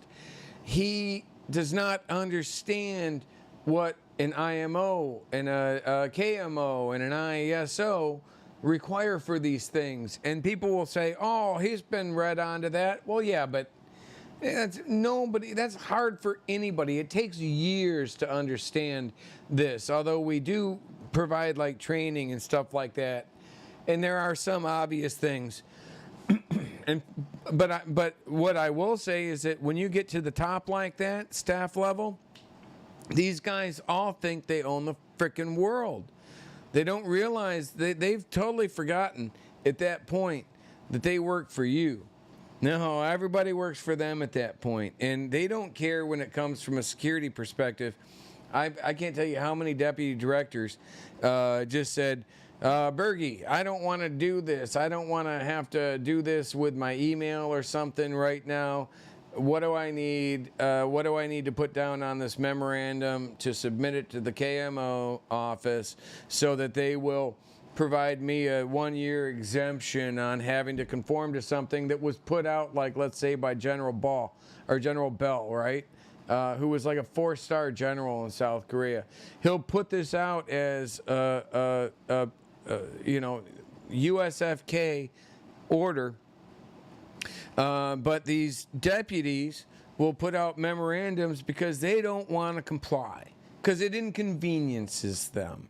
But these inconveniences are being put out and done to protect the secrecy and the national security and the documents and such that we're dealing with.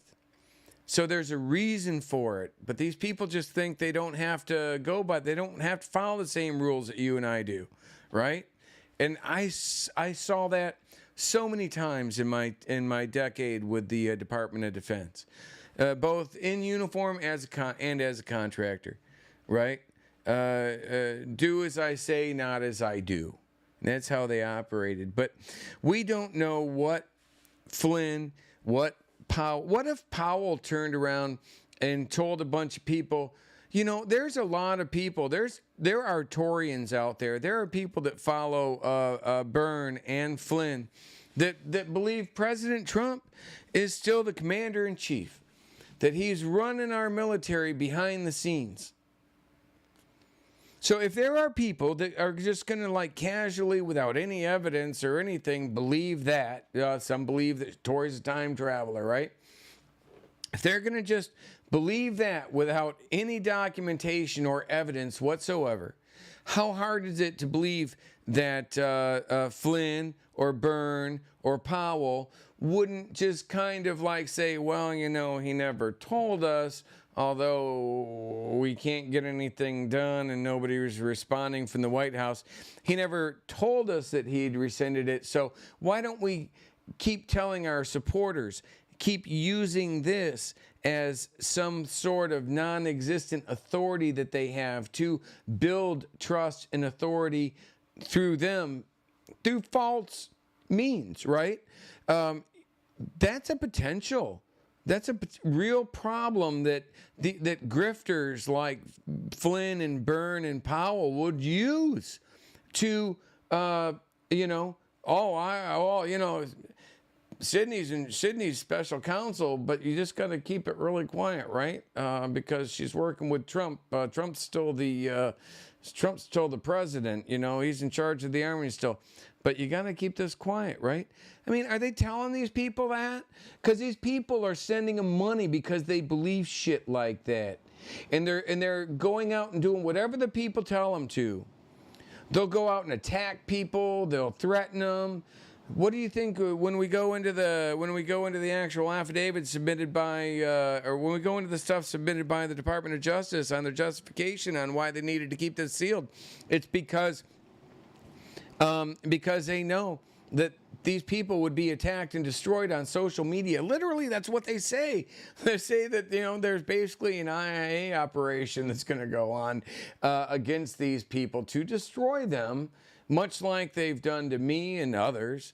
You know, Stacey Burke's a good example, right? No matter what her issues were, she was set up, in my opinion, and as soon as they didn't need her, as soon as she started doing her own thing, they turned around and attacked her just like they attacked me, right? Because you got to shut these people up. They aren't playing the game. We're playing a game over here you won't want to play, so we're just going to freaking destroy you. Doesn't matter if you're an Afghanistan veteran. That 3-star general will throw you under the bus quick as shit because he's no longer a 3-star general. He's a big DC lobby firm guy. So fuck you, PFC. You're just a contractor now anyway. You're not a PFC anymore.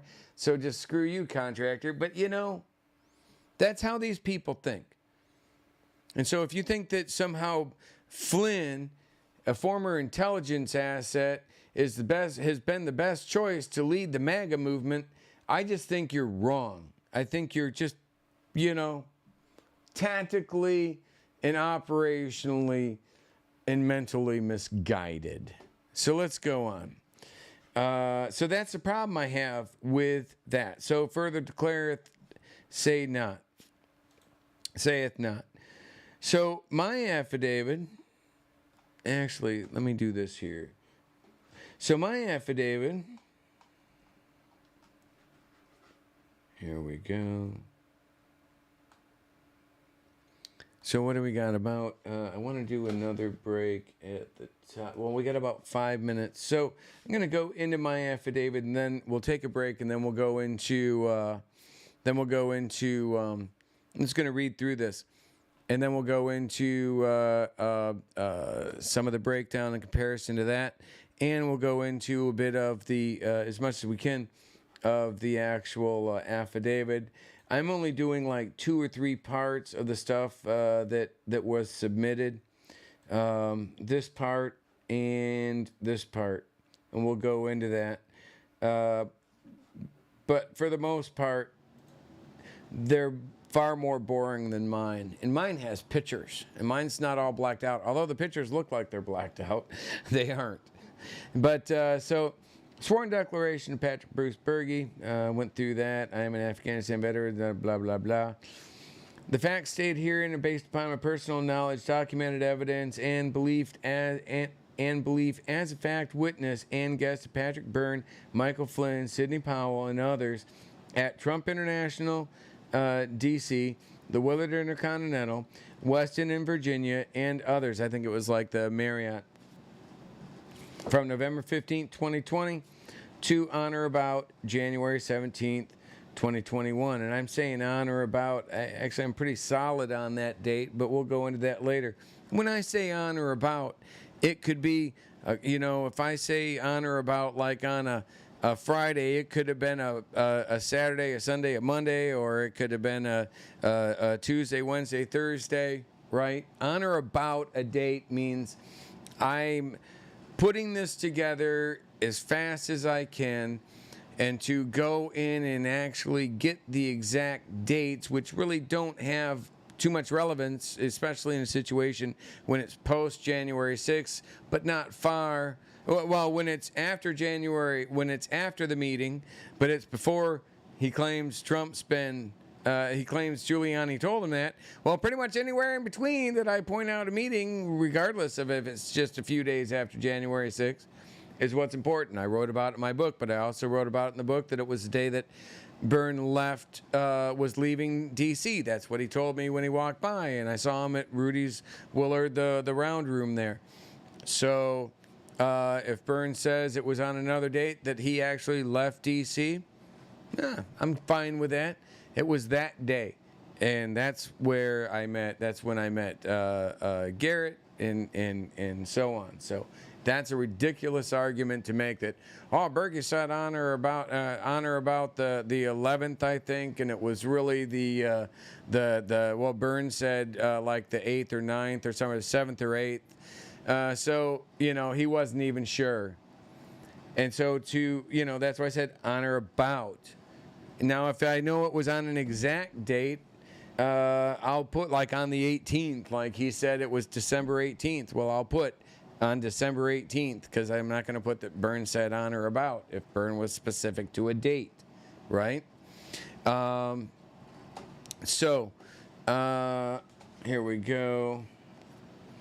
The facts here unstated are I was a guest where I was on about January 17th, where I was a guest under an unsigned or unsigned I should have said and undated non-disclosure agreement with Rudy Giuliani, which I do not recognize. I don't recognize it. Wasn't signed, wasn't dated, and I actually even followed up with him on a certified letter. So I've done my due diligence to make that null and void, so I don't recognize it. Millie and Gavin, they were under a non-disclosure with Rudy Giuliani. They chose to honor that non-disclosure with Rudy Giuliani. Well, they'll talk about certain things, but they're just controlled opposition with all of this because of that. My dialogue and evidence were documented and recorded in real time as their guest, and as a whistleblower, and were published in my last book, Operation Shadowgate: The American Awakening. Well, he put his book in it, and literally it was. So, and Operation Shadowgate's just, I'm sorry, personal bias is included, better than that garbage that Byrne put out anyway. On August 18, 2022, Patrick Byrne filed a sworn affidavit in RE sealed search warrant criminal case, blah, blah, blah, blah, blah, where he asserts claims based on his conversation on December 18, 2020 meeting. Now, I didn't say on or about, I said on, because that's the date that he said. Meeting with President Donald Trump, Rudy Giuliani, Sidney Powell, General Michael Flynn, and Pat Cipollone.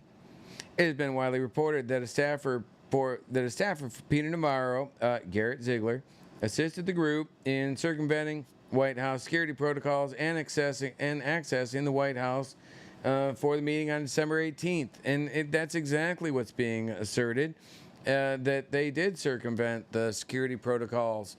And in fact, Garrett was, he had his privileges to allow people to come in revoked.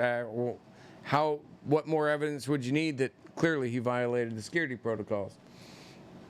Garrett was also working with Rudy Giuliani on Hunter Biden's laptop.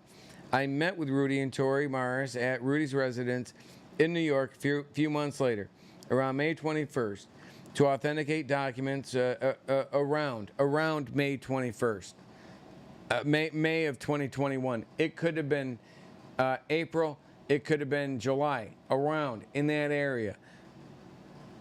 That's why you do that. And by the way, if somebody wants more information on this, right? Not somebody on social media, but like if the district attorney that signed off on this or any other interested party wanted more clarification, well, I will go down and give more clarification and provide any additional support that's necessary to support every claim that I make in here. So, Tori Myers' residence at New York a few months later, around May 21st, to authenticate documents contained on the image of Hunter's hard drive we were provided by Rudy. Tori's then 15-year-old minor child was also present during the examination of Hunter's laptop. I left a few days later after being asked by Tori, because she's just whined and bitched and moaned about how I was, I was harming a minor child. Well, you know, if you're going to call me out, and Patrick Byrne's going to call me out for harming a minor child, well, maybe you might want to have a conversation on why you brought a minor child to look at freaking boner pics of Hunter Biden. These people are freaking garbage. It's freaking child abuse, and I'm sick of their lies. While in Rudy's hotel room to lie, I refused and recorded a video of the altercation that ensued when I left. But I kept my reason for leaving largely from the public at the time for fear of retaliation. Oh, you mean like the retaliation they're freaking worried about it's going to happen from the judge and shit, right? Yeah, these are sick people we're dealing with here. These are people that will just attack on every level with lies. They'll fabricate shit, whatever they need to do to destroy the integrity and trust of somebody who threatens them. So that's why they put that in, and you'll see in the document under the justification for the warrant. So continue on. Like what later occurred when I was going to meet with Lynn Wood and provide him evidence showing some information he was being given by Tori and others in December 2020 was fabricated. That event took place on or around December 3rd, 2021, and I believe marked the beginning of a tactical coordinated attack on me by Patrick Byrne, Millie Weaver, and Tori to discredit me and destroy my company to prevent sales for my book from exposing them from being widely disseminated and trusted. Now, that is my personal belief, but I back that personal belief up with a lot of facts, like text messages from Torians that were attacking me on my personal cell phone. Well, actually, my business phone. But, you know, dozens threatening me with lawsuits, saying that they heard by these same people, Millie, Gavin, Tori, that I was doing these things or I had said these things, right? So I'm not going to stand. If you think that I'm just going to allow someone to do that, and attack me like that, I have a family too. I have kids. I have people I'm responsible for. And so when you attack me and destroy me saying that you're hurting my children, you're hurting my children. And I will freaking go after you to protect my family when you go after me with lies. Right? So, but I'm going to do it truthfully. It can be done truthfully. Like I said, I stand behind and back up every single thing that I'm saying in here. I can stand there and back up what happened with Lynn Wood when I tried to provide him evidence showing some information he was being given by Tory and others in December 2020 was fabricated. John Here to Help. I'm just adding that in. Among others, Code Monkey. That event took place on around December 3rd, 2021, and I believe marked the beginning of technical coordinated disseminated trust. I met Garrett Ziegler for the first time on or around January 11th. On or around January 11th. That means it could have been 12th, 13th, 14th. It could have been 10, 9, 8. On or around January 11th. It was 2 years ago, and I've got like a day and a half to put this document together from scratch, which was like, I think about, 1,300 words just for this part of it. Right? That's a lot to write in like a day or so. It's basically an entire thesis for a college semester. With Patrick, 1st January 11th at the Willard Hotel in D.C. In attendance at that meeting was Rudy Giuliani, Patrick Byrne, Millie Weaver, Gavin Wentz, Phil Waldron, and a handful of others. As I walked in, Patrick Byrne was just leaving and was acting visibly upset following the meeting with Rudy and Garrett. I was there to go meet Rudy, and I met Garrett there for the first time. So what I'm saying is entirely true, and entirely there were a lot of other people there. That's not going to be disputed. Now, do I know if Patrick? Can I sit here and say Patrick Byrne when they're in the same room, building opportunity with every opportunity in the world, on or around, like, let's say that time. Let's go with Patrick Byrne's like 7, 8, 9, 10. Let's go with that. He's got. You're just 2 to 3 weeks out from when that happened at the December 18th meeting. You're 2 to 3 weeks out from that. You finally have free time with Rudy Giuliani. Are you telling me that in that meeting he didn't ask him about whether or not that was rescinded, why they can't get A, B, or C done? That is something I refuse to believe. So I believe that I don't. So when he says that Rudy Giuliani had done that, I don't believe it. When he said what Rudy Giuliani told him, I don't believe it. In fact, I think what almost certainly, and this is again my opinion, but what almost certainly happened, I actually could make the argument that I think maybe they did speak with Trump. I think maybe that you're going to find this was timed out with Trump handing over those documents. I think you're going to find out that somebody realized that if you authorize someone to do something and that begins a process, a memorandum, a process of action, and you then rescind that, both of those steps need to be well documented, time, date, and who it was disseminated to or distributed to, because as we discussed, you don't know who Sidney Powell told about that. All of this stuff that would have absolutely triggered an investigation, an internal investigation within any division, department, within any organization, staff level or above, that this happens, right? It's going to trigger that. So what I want to do is I want to go ahead, and take a break. I went about 7-8 minutes over right now. I want to go ahead and take another 10-minute break. Then I'm going to come back and I'm going to read out the rest of my affidavit and go over that with you guys. Trying to, and then maybe when I get done with that, at the very end, I'm going to look through some of the questions that we have and answer some questions. Right. Question Byrne about anything is CCP connection. CCP connections. Immediately goes in defensive posture. Yeah, well, ask him about his CFR connections. You know, I don't trust any of these people. Yeah, ask him about Maria Butina. You know, according to those guys, alleged, he's still sending her money. These things should be, the truth on these things need to be discovered, documented, and if this stuff is true, these people need to start going to jail. We'll be back, folks. 10 minutes.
Thank you, Thomas Schoenberger, for this music.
Nice.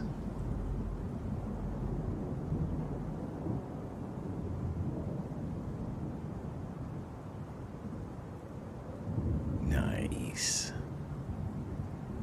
Nice. Nice. I like that. Ooh. I did that. I did like every aspect of that. Made the coin, did everything. Very cool. So, federal court, let me do this here. I had to throw this up real quick. Federal court filing challenges claim that Trump rescinded controversial special. Now, the funny thing is, like all day today, when I would look on my phone, let me see if it's still up. When I go to the home page on Raw Story, when I go to the home page on Raw Story earlier, like in big bright red, was they pretty much had it over top there the whole day. So let me show you this here real quick. Basically, I took a screenshot of it, but that was it's not going to autofocus, but that was, that says, federal court filing challenges claim Trump rescinded, controversial. So, like a big red banner at the very top has been up all day today, which would imply to me that actually it's getting some attention. And that's good. That's what we want. We want to start a conversation.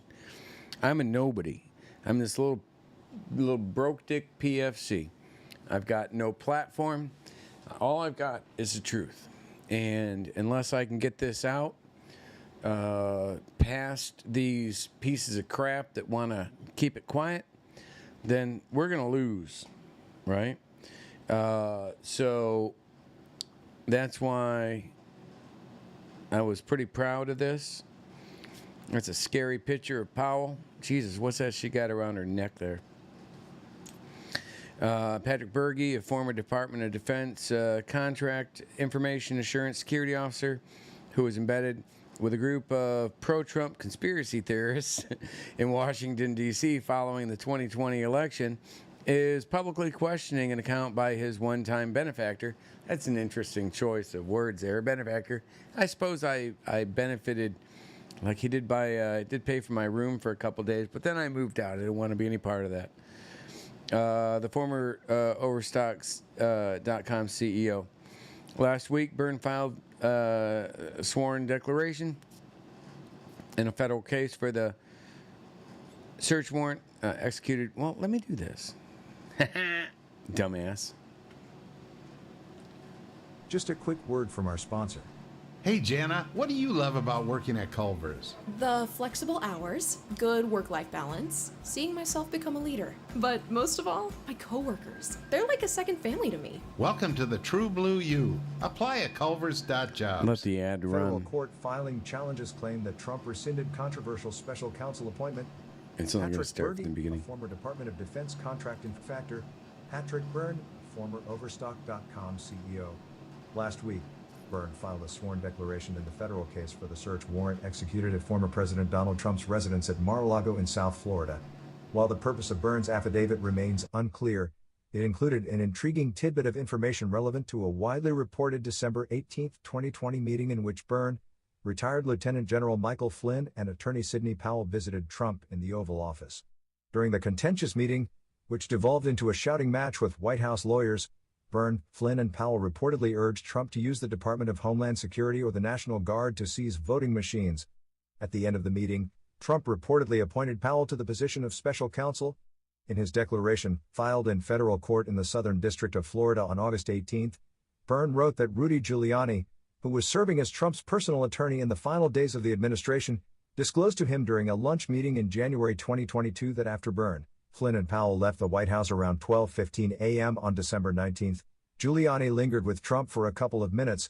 According to Byrne's declaration, Giuliani told him that after the others had left, the president verbally reversed his decision and instructions to appoint Powell special counsel, and that is why those earlier decisions were never implemented. Bergy suggests in his affidavit, which was filed on Thursday, that he doubts Byrne's account about Giuliani's disclosure from the January 2022 lunch meeting. In his affidavit, Bergy describes observing Byrne leaving a meeting with Giuliani at the Willard Hotel in Washington, D.C. around January 11, 2021. Others in attendance at the meeting, according to Bergy, were Garrett Ziegler, White House aide, conspiracy theorist Millie Weaver and her common-law husband Gavin Wince, and Phil Waldron, a retired Army colonel who pushed dubious claims of voter fraud to lawmakers. Read, Trump's Truth Social in significant disarray as vendor accuses platform of stiffing them out of $1.6 million. Report. As I walked in, Patrick Byrne was just leaving and was acting visibly upset following the meeting with Rudy and Garrett, Bergy wrote. The affidavit concludes with Bergy writing that Byrne's claim that he only learned about Trump's decision to rescind Powell's appointment in January 2022 defies logic based on how upset Patrick Byrne was when I saw him leaving the Willard meeting that day. Asked about Bergy's account, Byrne said in an email to Raw Story that he saw Giuliani on the night of January 6 and left Washington, D.C. on January 8. He said Ziegler was not present when he encountered Giuliani. Bergy, in turn, told Raw Story he stands by his claim that he saw Byrne leaving a meeting with Giuliani and Ziegler, but that it could have taken place on January 7 or 8. Bergy describes himself in his affidavit as a guest of Patrick Byrne, Michael Flynn, Sidney Powell, and others at Trump International Hotel, the Westin Arlington Gateway and Willard Hotel from mid-November 2020 through January 17, 2021. During part of that time, he said he was also a guest under an unsigned or dated non-disclosure agreement with Rudy Giuliani, which I do not recognize. As previously reported by Raw Story, Nice. Bergy said he was invited to come to Washington, D.C. by Weaver and Wince, and joined a team housed by Byrne in the various hotels that also included conspiracy theorist Tor Mars, former military contractor Scott Bennett, and Stephen Pidgeon, An attorney for Washington State gubernatorial candidate Conspiracy. Loren Culp. Bergy Conspiracy described the group's theorist. purpose in his affidavit as working to find evidence of election fraud, with the main focus being told to me put on the foreign influence that would allow them to use the Insurrection Act and call in National Guard. Bergy told Raw Story that he doubts that Giuliani actually witnessed Trump rescind his appointment of Sidney Powell after Powell, Byrne and Flynn left the White House in the early morning hours following the December 18, 2020 meeting. He said he doesn't recall any mention of Trump revoking Powell's authority among the network of people in Washington attempting to overturn the election after December 18th. If you want me to believe that story, sorry, Charlie, Bergy told Raw Story. The timing on it and everything else going on, it's just no way. Until someone shows me evidence otherwise, I would steer towards that not being the case. Even if he did tell Rudy, if you had a 2-minute conversation with Rudy and no one else was around, how am I supposed to believe that? I can't sit here and say Rudy lied, but I can say I don't believe it, Bergy added. Neither Giuliani nor his attorneys could be reached for comment on this story. Bergy told Raw Story that he believes the claim made by Byrne has the effect of protecting Trump. As someone who has worked for the government on information security, Bergy said, the knowledge that the president had verbally rescinded an appointment that included a top-secret security clearance would have raised concern. It would have required that a full investigation for potential leaks or potential damage from that be investigated, he said. Now watch, Jim Jordan is outraged over Biden's plan for student loan forgiveness. Just a quick word from our sponsor. Hey, Jana, what do you love about working at Culver's? The flexible. So, I don't have any problem with the way that was written. I don't disagree with it. You know, benefactor, I don't know, but I was. That's not wrong. It sounds kind of, bad. But I didn't know what I was going to. I didn't even want to go down to D.C. I knew we were just going to get set up like we did with Shadowgate. But said, what the fuck? Let's go down and see what happens. And I wasn't disappointed. It was a shit show. And after a couple days of being there on Byrne's dime, I wasn't getting paid for it, but he was covering the room. I reached out to my supporters on Patreon, Susan and others, and they were spectacular. They helped raise money for me to cover for my room at the Westin, and even that final week at the Willard, which was like frickin' $700 a day through frickin' Priceline. They wouldn't do the name your own price with the Willard, but like $50. Oh, you lose. But so I already ran those here. Let me pull back that. There we go. So here. So this is. So let me finish up mine here. So I continue. I go on to say we're exposing from being well, this has been trusted. I met Garrett Ziegler for the first time on around January 11th. Again, on or around, which actually would have been like the 8th, maybe 7th, 9th. I don't know. Even Byrne wasn't exact. At the Wither Hotel in D.C. In attendance to that meeting was Rudy Giuliani, Patrick Byrne, Millie Weaver, Gavin Wentz, Phil Waldron, and a handful of others. As I walked in, Patrick Byrne was just leaving and was visibly upset, following the meeting with Rudy and Garrett, just like I put in the thing for Raw Story. Just like they used in Raw Story. I exchanged information with Garrett, who told me about an email sent by former NATO SACEUR and President Obama's National Security Advisor, General James Jones, requesting to set up a meeting with President Trump to discuss 5G dominance. Garrett sent me the email a short time later. I would note that the response to Jones' request by Peter Navarro, I should have included that fucking email in there, damn it, was let's get him in. The email I received from Garrett was marked pre-decisional, exempt from FOIA, which sounds like a decision had been made. Yet this correspondence would have been exempt from any Freedom of Information Act, FOIA.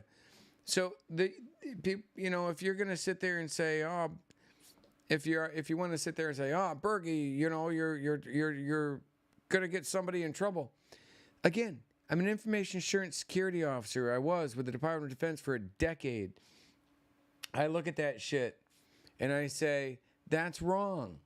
Even though I appreciate Garrett sending that to me, he probably regrets it now, but that's not supposed to be the point. He should have sent it to me. That should have gone out. That should have never happened. The frick are they walking Obama's national security advisor in ahead of what? How many Purple Heart recipients or other people that would have loved to have met Trump in the final day or back at that time? I think that was like 2019 or so. How many people didn't get to meet with Trump that day or because, John Roberts from Fox News, whose colleague is Jillian Turner, former VP for Jones Group International, who's now works as a Fox News correspondent for the White House, how they can just walk him on in. He said he can just send a letter to Peter Navarro. Oh, Peter Navarro, he's all MAGA. Don't be mad at Pete. What the hell was Peter Navarro? He was supposed to be there as part of Trump's Drain the Swamp. What part of draining the swamp says, let's get him in? With an invitation sent through a journalist. Where's the White House press corps? Where's the White House press corps coming out and saying, wow, that's not good? One of our press corps correspondents arranging meetings with, DC lobbyists, with the president. That's kind of abusing your privilege of being there as a First Amendment freedom of press. You're freaking helping be their, what are you now? Their producer? Yes, I did, Southern Charms. I got all the documents that he emailed me. Thank you very much. I'm only showing a few tonight. There were some that just didn't, some were just like the 1 or 2 page basic ones. But thank you again very much. So, I don't like that. I don't like it when anybody violates the security protocols. And that's what that was. And for that to be marked as pre-decisional, exempt from FOIA, that's, how many other documents? Now, they're worried about Trump with the classification issues that are at Mar-a-Lago because they're not queryable by NARA. Well, what do you think that those documents labeled as pre-decisional, exempt from FOIA, they're not going to show up in a FOIA search. They might as well be at Trump's at Mar-a-Lago. That's wrong. So how many of those were? What was that like? Is this an exception or a rule? Or was this the exception or the rule as to how they played hard and fast with security protocols and national security? I'm sorry. On or around November 30th, 2019, Millie Weaver, a contract journalist with InfoWars for roughly 8 years, and her common-law husband, Gavin Wentz, did a video report in Kentucky titled, will they steal the 2020 election? It was later reported by Jordan Green of Ross Story that Patrick Byrne and Joshua Merritt were also involved in the investigation of the same Kentucky election scandal. I put that in there because I'm like, they're working together. So that wasn't the first time. Tory and Byrne had to have known each other. And I believe even, I think I've spoken to Joshua about this, that he had spoken with Tory, but don't quote me here on this. But of course. And that's important because when Tory and Byrne pretended to meet for the first time in D.C. In November of 2020, well, that means they were just freaking playing a game. They were lying. It was later reported by Jordan Green, blah, blah, blah. On around the same time and location, Patrick Byrne mentions in his affidavit before this court, Millie Gavin, Tory, Patrick Byrne, and Rudy Giuliani all met in Miami, along with a large group of Tory says followers. I was going to put Torians, but I thought I'd keep this professional. I believe this is the meeting Patrick Byrne is referring to in his affidavit with Rudy Giuliani, which he claims Rudy told him for the first time President Trump had told him privately he was rescinding his appointment as Sidney Powell as special counsel and her clearance. I believe. Do I know this for sure? No. Byrne wasn't that specific. And even if he comes out in public and says, it was somewhere else, well, I don't believe it. I won't believe it. The stuff I'm going by is shit that he signs his name to under a sworn affidavit. And in that sworn affidavit, that's all we get. But I think that's enough to say that, wow, this is probably where that happened. Now, at the same time, again, they've got Trump turning in his first batch documents according to the ex parte thing here. But I want to finish mine first before going into that.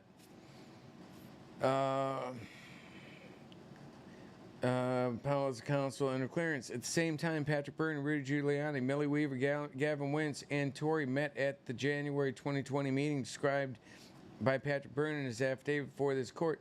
I was attacked both online and directly to my phone with multiple threats by dozens of Tory says followers that have been told completely fabricated and false information about me, as was told to them by Millie, Gavin, and Tory. Patrick Byrne also did an interview with Tory where they attacked me with lies to discredit and potentially cause me personal harm by Tory's followers. These attacks were because I had met with Patrick Byrne and Tory in late 2021 at the Vinoy Hotel in St. Petersburg, Florida, where I was made aware during our conversation while smoking marijuana with Tory and Patrick on the porch of his hotel room of a plot against General Michael Flynn and his brother Joseph Flynn that would involve merging General Flynn's, quote, cyber soldiers and potentially stealing the voter data Patrick Byrne's cyber team was collecting as part of the recount. Shit, you should be able to see this, and I don't have it over there, and I'm sorry. But I'm reading it to you, so you don't necessarily need to see it. I wish that guy's voice from Ross Story, artificial intelligence, could read this for me, though. As I was leaving that meeting, I asked Patrick Byrne if he would be willing to answer a few questions for my forthcoming book, Operation Shadowgate, The American Awakening. Okay, I threw a little plug in there again. Sorry. I mentioned Flynn's cyber army awakening, and he agreed. In it, I mentioned Flynn's cyber army and how the value of the data they were collecting needed to be accounted for and protected. This was based on my conversation from previous evening with Patrick Byrne and Tory, as well as my attempt to throw a, quote, wrench, so to speak, into the plans discussed the night before, in the only way I knew how. I also asked him to answer several questions about what transpired in D.C. with regards to my affidavit that was to have been given to General Flynn and President Trump. The following day, I put together a list of 5 questions and emailed them to Patrick Byrne. Within a very short time, like the next day, I received Patrick Byrne's response, Exhibit 1, which I found quite shockingly honest, as well as relevant to Patrick Byrne's honesty as it relates to his sworn affidavit. Seems relevant, right? I was invited to D.C. by Millie Weaver and Gavin Wentz on or around December 10th, 2020, and arrived in Washington, D.C. on or around November 15th. Millie, Gavin, and Tory Mars had arrived before me and were being put up by Patrick Byrne at the Trump International Hotel in D.C. An attorney, Stephen Pidgeon, and Scott Bennett also joined our group, working to find evidence of election fraud, with the main focus being told to me put on foreign influence that would allow them to use the Insurrection Act call in the National Guard. Now, beyond that, we know that I've shown you recently the video, the interview that Millie was doing like in May of 2020 with InfoWars with Alex Jones, where she at the very end talked about calling in the using the Insurrection Act, calling in the National Guard, that Trump should do that and act on it. They were going to steal the election. Then you have the documentary that I quoted them from. They were talking it there. The one in 2019 in Kentucky. They were already starting to throw in play the PSYOP for using known vulnerabilities both within the voting machines and within the touchscreen voting machines and within like the data. They were using the known vulnerabilities within those to build their grift, right? And their InfoWars grift. And so that's why they had that in 2020, in May of 2020. They brought me into this grift that they had going. Hey, I saw you filed your key tam. This kind of fits with the election influence thing that we are trying to expose, or the election rigging that we're trying to expose. Would you mind participating in a documentary that we're making? And I'm like, no problem. I'm trying to get my story out. I have no idea about anything that they were doing back in Kentucky. I have no idea of any of these things. They didn't even know who these people were. And when this did kind of all blow up and I ended up on InfoWars, what did I do? I told the truth. I didn't know who these people were. So, and by the way, one more real quick thing.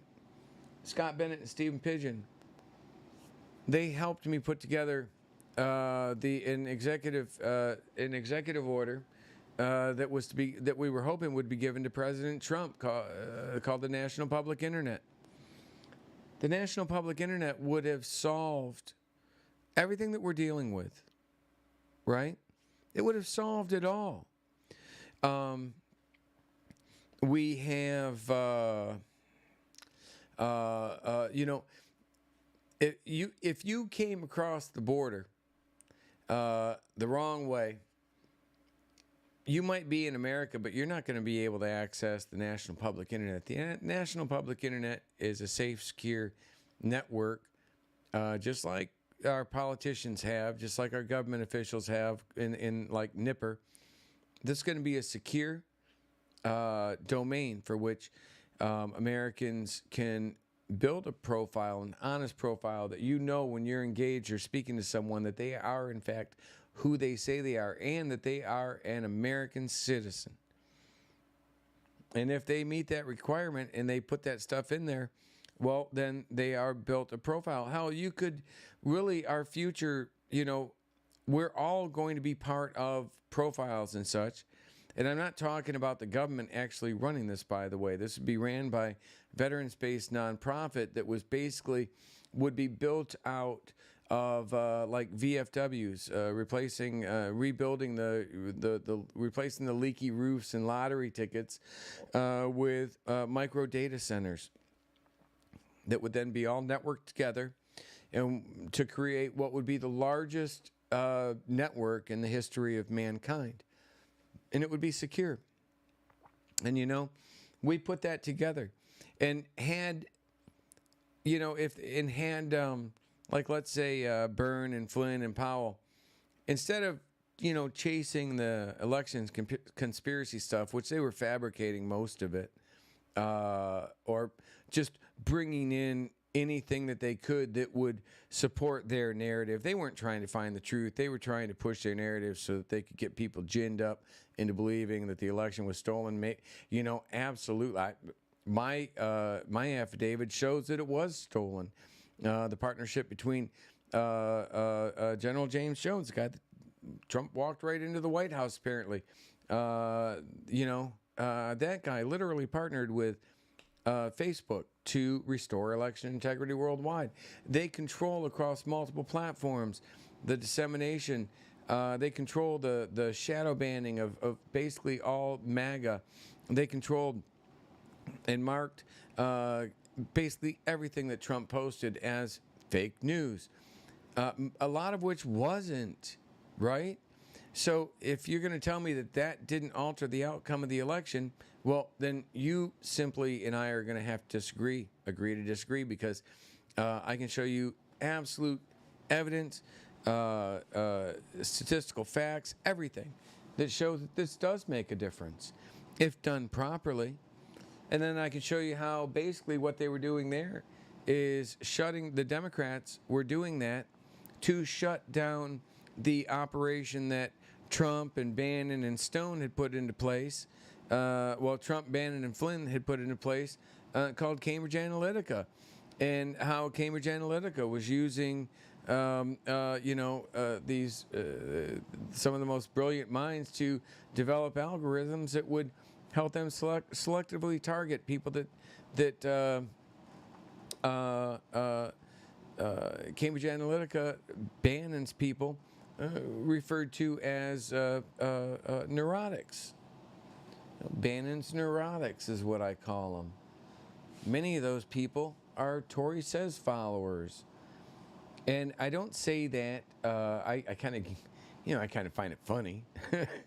Sorry, but I also, as much as I find it funny, I also feel bad for them. And one of the, and a lot of them hate me, but if they do hate me, it's because I'm worried about them. It's because I'm literally putting my own ass on the line when nobody else would, to warn you about something that's happening, that's being done to you.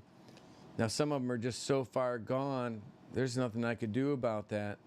But in the end, they're going to look back and see that I was right. And the end's actually it's coming up quicker than you think when it comes to these guys. Gavin McGinnis, I believe, got rolled up today, and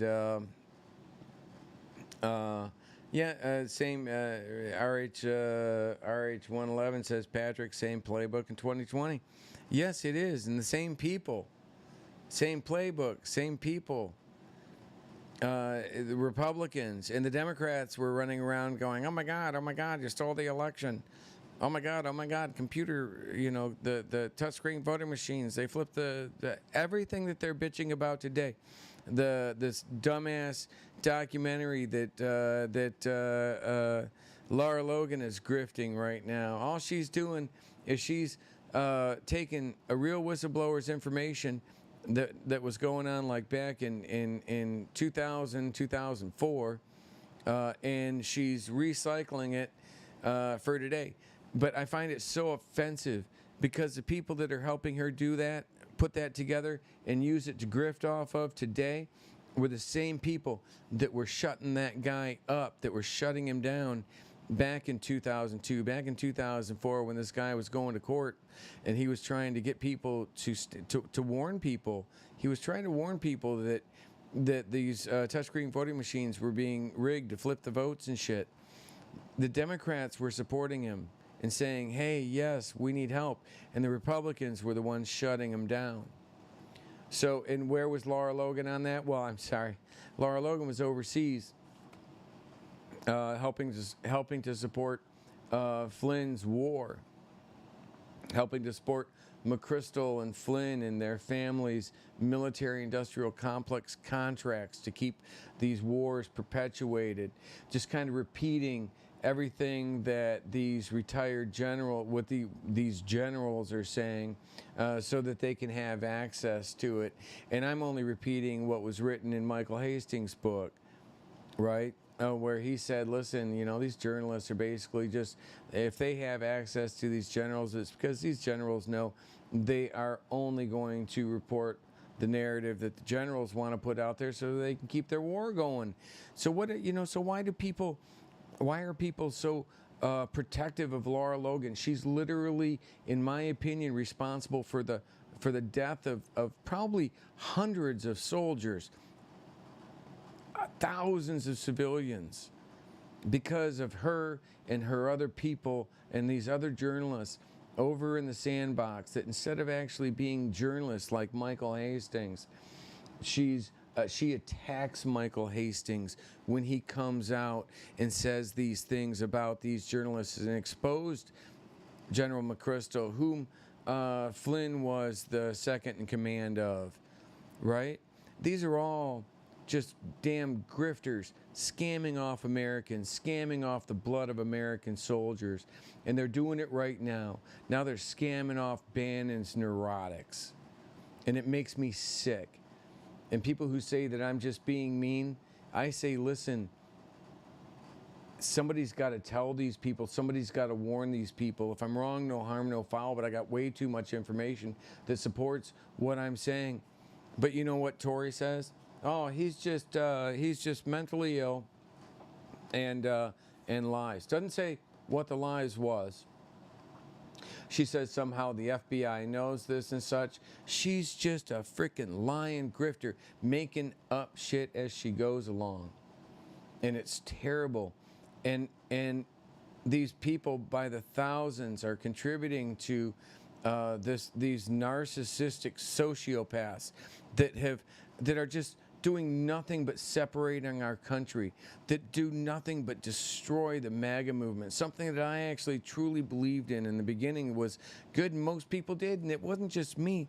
It was Bernie Sanders people. It was Republicans, Democrats. It was everybody, really, not the liberal Democrats, but you know the kind of the conservative ones. They were looking at this going, yeah, this is what's been going on. This is a problem we need to fix. Nothing. These guys come in saying that they're going to fix these things, saying that they're going to drain the swamp, and the next thing you know, they're walking Obama's national security advisor in right around everyone else, using corrupt journalists, in my opinion, who literally, you know, it's like, why didn't Jillian Turner, John Roberts' partner, colleague at the White House, why didn't she send that request up? Oh, I guess probably they said, well, that wouldn't look appropriate because you were the former vice president of Jones Group International. Well, of course it wouldn't look appropriate. So, of course, they had John Roberts do it. John Roberts acting just as corruptly as the rest of them.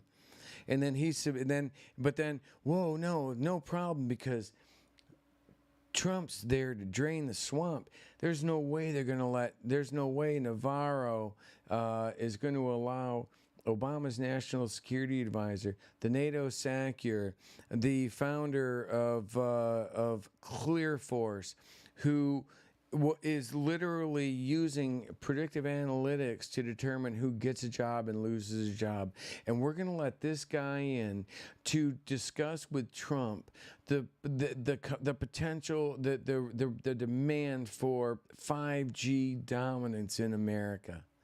That's the best person that Trump could have brought in to his administration as part of his drain the swamp plan. No, they've been lying to us from day one. It's a big fucking grift. Just like Tory, just like Millie, Gavin, Byrne, all of these people. It's a big damn grift, and y'all are going to be sorry. You're going to be sorry if you don't listen to me, because they are setting this up right now. I believe that the meeting in December, no matter what you believe, no matter what you believe, Trump didn't call for that meeting. I truly believe, one thing I believe in that was that they snuck in, violating security protocols, got within distance of Trump, and then took advantage of his weaknesses, took advantage of he's a Bannon neurotic if there ever was one, and just took advantage of his narcissistic neurosis, and the next thing you know, they're feeding him these batshit crazy ideas based on information that they don't have any factual evidence of, not that would ever stand up in court or could be truly used to justify to overturn an election. Nobody ever saw anything like that.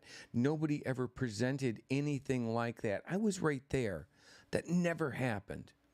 The PCAP data and shit, I called that out to Tori within a day of her sending it to me saying, and I got the text message from it saying, well, this PCAP data is garbage. And she assured me she was going to pass that up the line to the people in charge. Well, that clearly never happened because that PCAP data was used to destroy the credibility of Mike Lindell's event, his cyber symposium, when Pete Santilli, who's oddly enough kissed and made up with Tory, has exposed Josh Merritt, the guy in here. He exposed Josh Merritt and as with the PCAP situation, right? So they all keep tying back together, right? They all tie back in together.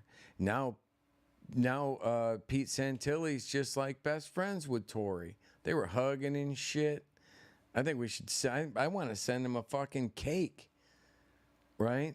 And I joke about that. I like Pete, but if Pete doesn't realize that he gave her credibility, right? That when I gave her credibility, but now I'm calling it out, right? But I never hated her or knew her to begin with. It was like once I figured it out, that was it. And I stood behind every claim that I made. Pete Santilli's been calling Tori out as piece garbage. He hits her on her weight issues. He hits her about just her ugliness. It was constant. It was brutal. And now he's just, taking it all back with that little hug that they had at Mike Lindell's thing. And, that gives her credibility.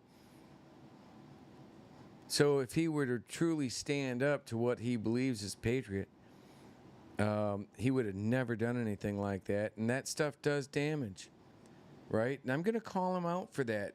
And you're not going to like it, or they're going to spread bullshit about me, but they're not going to answer why you would say all of these things about her for so long, and then when you actually get face to face with her, you just kind of, you wet your pants a little bit and bow to the queen, kiss the ring.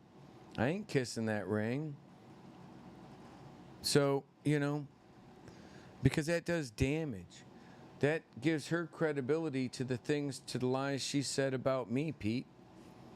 So clearly you don't give a shit about the truth. You don't give a shit about me and the lies that she said when you stand there and get all huggy-kissy with her just because she broke down into some freaking bullshit, tears. It was all bullshit.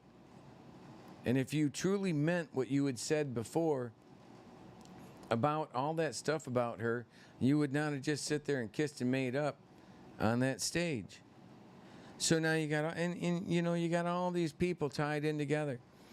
That affidavit reads like it was written, half of it was written by unnamed witnesses from the Bundy Ranch. And you know what? Half the people involved in the January 6th thing, half the people involved in all this stuff were involved in the Bundy Ranch. Stuart Rhodes.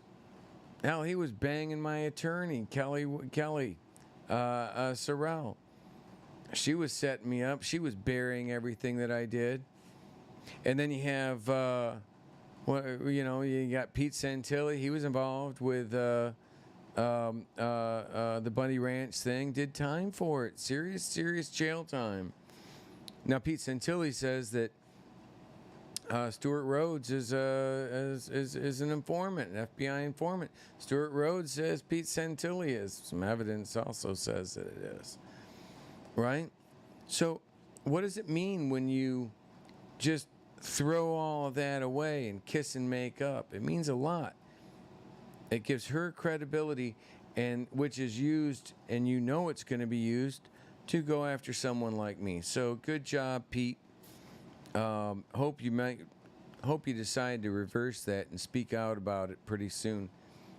Because you can't say one thing for so long and then turn around without saying, hey, I guess I was completely wrong about her because I just sat there and gave her credibility at Mike Lindell's event.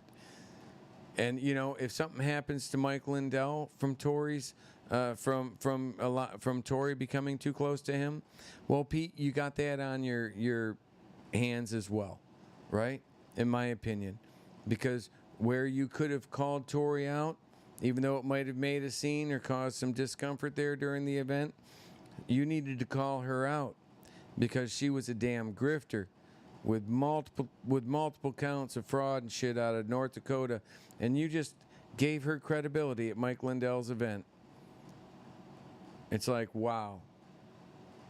Now, when something happens to Mike Lindell that she was responsible for, you're responsible for that too, Pete, because you helped give her credibility, right? These things matter. So that's the thing with, and by the way, we'll get back to this because that's the thing with the National Public Internet. Again, if he would have acted on that, it would have changed everything. The National Public Internet would have tanked the stocks of Twitter, of Facebook, of all of them. And it would have been something amazing for Americans. You'd still have your World Wide Web. You can still download your adult Asian porn, but you're not going to do that on the National Public Internet. Universities could store, a millennia of data on it. It would be so big, it's not even funny. But instead of actually bringing that and trying to get Trump to sign that while he was leaving office, and hell, it would have been the Donald J. Trump National Public Internet. I would have actually voted to have Trump be on the board of that because you know what? Although Trump would have had to have conceded this election to Joe Biden, he would have saved face. He would have looked strong, and then he would have gone on to be on the board to be the chairman of the board of the National Public Internet, and he could have gone on to use his skills and abilities at building things and have helped build, ahead of time and under budget, the National Public Internet. But that was all squandered away because Patrick Byrne, General Flynn, and Sidney Powell, all of them knew about that executive order that Attorney Stephen Pidgeon and Scott Bennett and myself helped prepare and was supposed to be given to Trump. I wonder if Trump ever got that. It's too bad. You see, because, if that would have put Twitter and Facebook, if it would have buried them basically, because I believe the market would have tanked on them, because where advertisers are going to want to advertise on the National Public Internet, where every single person that they're advertising to is verified as who they say they are.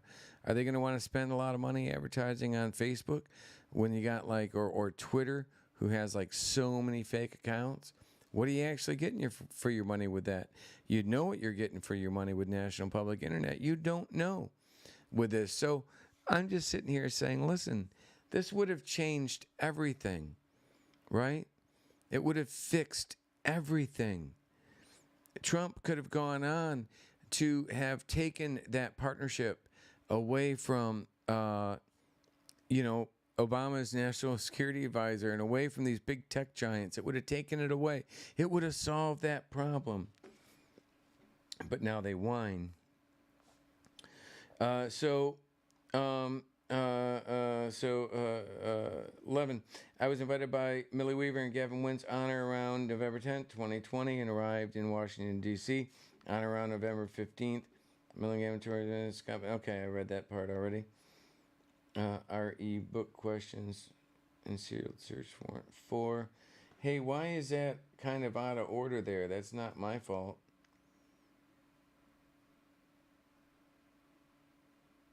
That's out of order. I know I got the right amount of pages, but it looks like that guy. Okay, right there. Look. They put that in between probably on purpose, I guess. Yep, because that had to be the last page. In his affidavit before this court, Mr. Byrne discussed his conversation he had with former Mayor Rudy Giuliani during a meeting that took place in January 2022 in Miami. Patrick Byrne claims that was the first time he was made aware that President Trump had rescinded his appointment of Sidney Powell as special counsel and top secret clearance, which would imply the subject was never discussed a year earlier in the meeting between Rudy Giuliani, Patrick Byrne, and Garrett at the Willard on or around January 12th. Like I was the 11th before and the 12th here. Again, the actual day is kind of irrelevant, especially when that's not the point, right?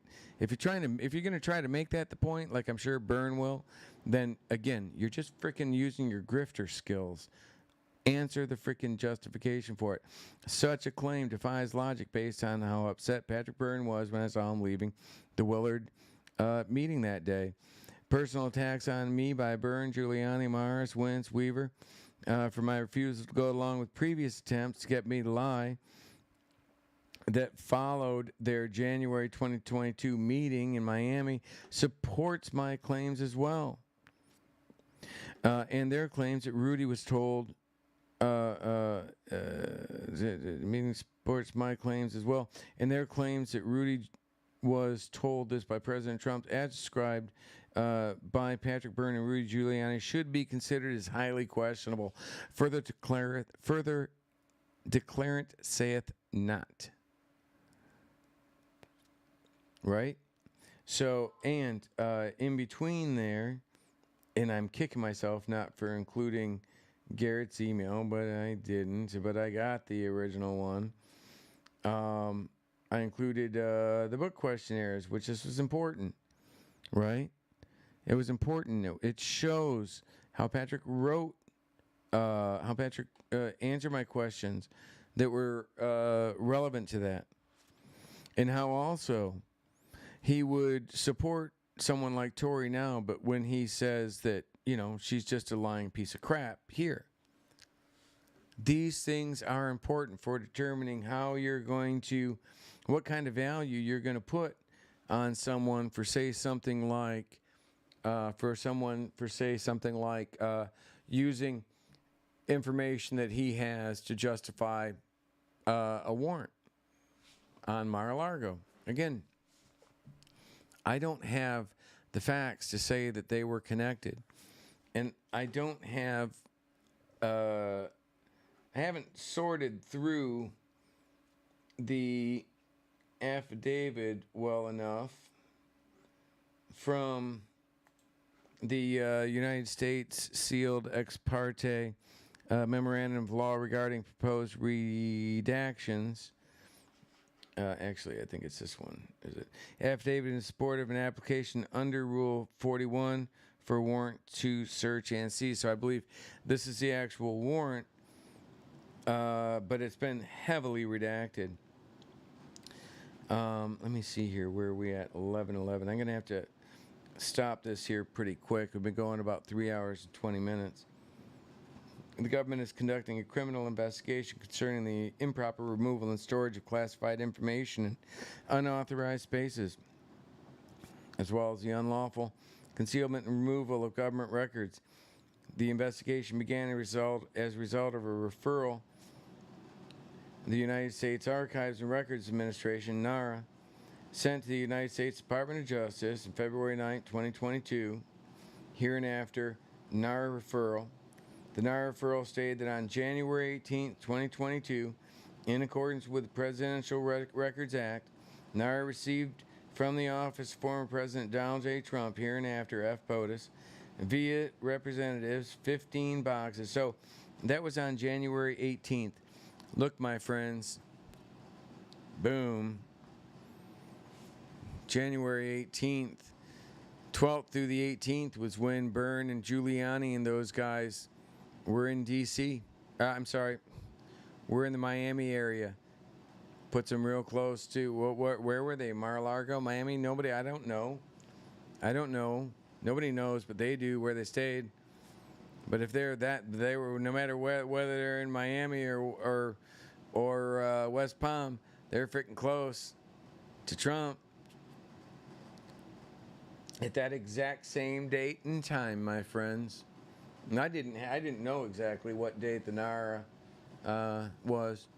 So basically, Byrne is saying he learned on that date, coincidentally. Now, what do you think the odds are that this is actually going to probably become important here very soon? What do you want to bet the odds are that the Department of Justice is going to be focusing on the importance of that January 18th day, and the importance of the December 18th, meeting in 2020 between Trump, Giuliani, Byrne, Flynn, Powell. So if that happens, then kind of seems like the timing's awful perfect on that to suggest maybe somebody thought it was going to be important for some sort of record to have been made that Trump did in fact rescind that authority to protect Trump. Unfortunately, it appears they chose an alleged alcoholic who had been, according to Patrick Byrne, drinking pretty heavily at the time, during that time period. And he's like 78 years old, and he was just kind of futtering about the White House as he described in his testimony January 6th. I think, I never saw in the testimony by Rudy Giuliani before the January 6th committee where he stated that he had heard that from President Trump. I don't think Riley's still in here, but who watched the January 6th committee hearings that could say, who watched those that could say that they saw that being mentioned? That where Rudy Giuliani said that he had heard from Trump later on, or that, before he left, that was rescinded. I mean, I don't remember hearing that. Maybe I'm wrong. I'd love to be able to have somebody show me if I'm wrong. The boxes were turned over in January 2022. Correct. Yep. Look right here, Firefly. January 18th, 2022. It's when the boxes were turned over, and that's the exact weekend. That's the same week from like the 12th to the 18th that they all met. And that's when the attack started on me. Hell, in fact, I believe the 18th that's probably one of the worst days of the attack. I'm telling you. I don't believe in coincidences, my friends. I don't believe in coincidences, but I am getting tired. I'm exhausted. This has been a hard week. This has been a long week. There's a lot of stress going involved with this stuff. Right? I'm dealing with freaking potato heads, but I could also, there's 6 ways to Sunday this can go south. But it's really important. It's really important. If I'm right, let's say you're a supporter of Trump. If I'm right, there's a very good chance that Flynn, Byrne, and unwittingly probably Giuliani, and Powell, not unwittingly, set Trump up on that December 18th thing. And if Trump does end up getting indicted for something involved on that day, then absolutely, the testimony of Patrick Byrne in that affidavit will have absolutely been part of that. So, but I don't know what to believe. Yes, I'm home. I don't know what to believe. I certainly don't believe Rudy Giuliani. I believe Rudy Giuliani is actually making that up. That's my opinion.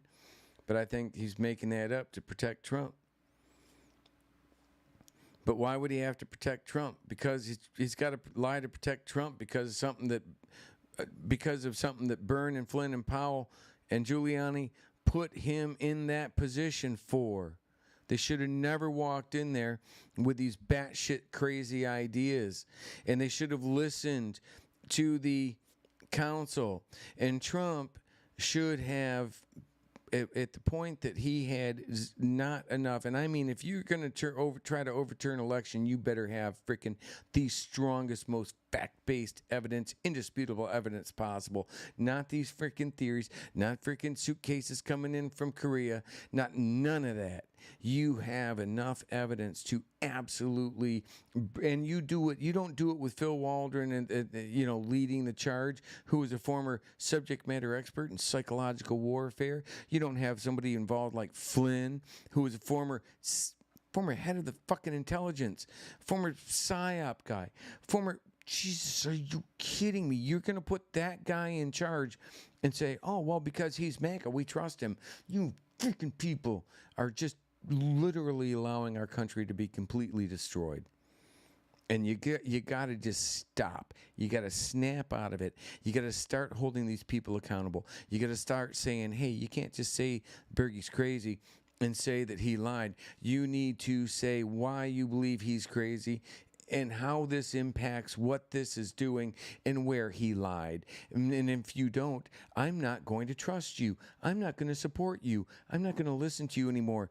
Because if Bergy is right, spoiler alert, he is, then that means these people are setting that man up. He's a 78 phishing scam. That's it. They hacked his freaking shadow. And, if you really do care about this stuff, then you're not going to be too worried. You're not going to be so worried about Tory or Byrne or Flynn's or Powell's feelings or Linwood's feelings. And you're going to just find out the truth, right? And don't come bitching at me about this shit. I've put everything out there. I've put my ass on the line for this. And I couldn't have done it without your help. So I'm going to get signing off right now. Been a long show, 3.5 hours. It's been a great week. I'm going to go to bed. I'm exhausted. But I'm going to be right back to work tomorrow. I got work on the site. I'm so far behind on so much stuff. And I'm always saying that because I always am. But this was a good week. Well, I believe it was. It was a horrible week for humanity and patriots and America. But it was a good week on that same note. Because we were able to see what's happening. We've been given an opportunity, my friends, and we better take it. And you better start sharing this stuff, and you better start asking questions. People are. That was a fair interview by Raw Story. I get Raw Story's a partisan organization, but that was a fair story by Jordan Green. Once again, he writes pretty fairly. And I actually find a lot of the stuff on Raw Story to be pretty fair. Not necessarily against, favoring Republicans. But listen, if you really do care about your party and you're a Republican, it's your responsibility to help clean it up. And you're not going to be able to clean it up if you're just listening to the choir. If you're just preaching to the choir, you got to listen to people outside, the people that disagree with you, and you got to listen to them to understand what your vulnerabilities and weaknesses are. And right now, we have many. Byrne and these guys and Flynn, these are huge vulnerabilities to the Republican Party. Trump has become a vulnerability, a liability to the Republican Party. And he absolutely has. If he turned around tomorrow and just fired everybody around him, that wouldn't even do it probably. But he is so controlled. It's not even funny. I don't see any way that he can fix the situation that he's got himself into that would ever have my support again. That's just me. But just say again, thank you everyone so very much for your support, your faith in me, your sharing this. I hope I didn't let you down. I think we got a lot accomplished this week. And I think in the following weeks, things are going to start getting more and more interesting. If you can help, please visit me at my Patreon. Let me put this up right now. God bless you, Patrick. Please visit me at my Patreon at patreon.com/American Awakening. And also at freedomstream.tv. You can help support. You can go to Amazon, Google my name, Patrick Bergy, and you'll find the 3 books that I have. Those are right behind me. Victim of the Swamp, Operation Shadowgate, The Hack into Mankind's Shadow, and Operation Shadowgate, The American Awakening. All 3 tell my story. I'm not trying to sell books to make money. I'm trying to sell books to get my message out. Tori loves Mike Lindell because he doesn't just grift with words. He makes pillows. So that means he's good. He sells the pillows to help save democracy. Well, I don't have pillows, but I've put thousands of hours into telling this story behind me right here. And although some, there are many other people that could have told, who could have written it better, there's nobody who's lived it like I have and can stand up as a fact witness. I need your help, though. So if you can, please go to freedomstream.tv. The cost of the hotel, food, kind of screwed up. The freaking lift from Newport Richey to Tampa, it used to be like $40, $50, was $70. I was like, holy Jesus. 60 plus, I left the guy a $10 tip, and that was a shitty tip, but he wasn't the best freaking driver either. Stayed at the cheapest hotel I could within that area. It was a little over $100 each night, but then, boom, tax, and then food. I got the buffet, which was all you could eat. I took advantage of that. Oh my God. So, any rate, I'm gonna get signed off, but we're doing good. We're making some progress. If you have questions, let me know. What's going on at local level? You have brought light to the darkest hour. Thank you, Bergy. Keep up the great work. Thank you very much, Sandy. So, on that note, that was really awesome, actually. Thank you.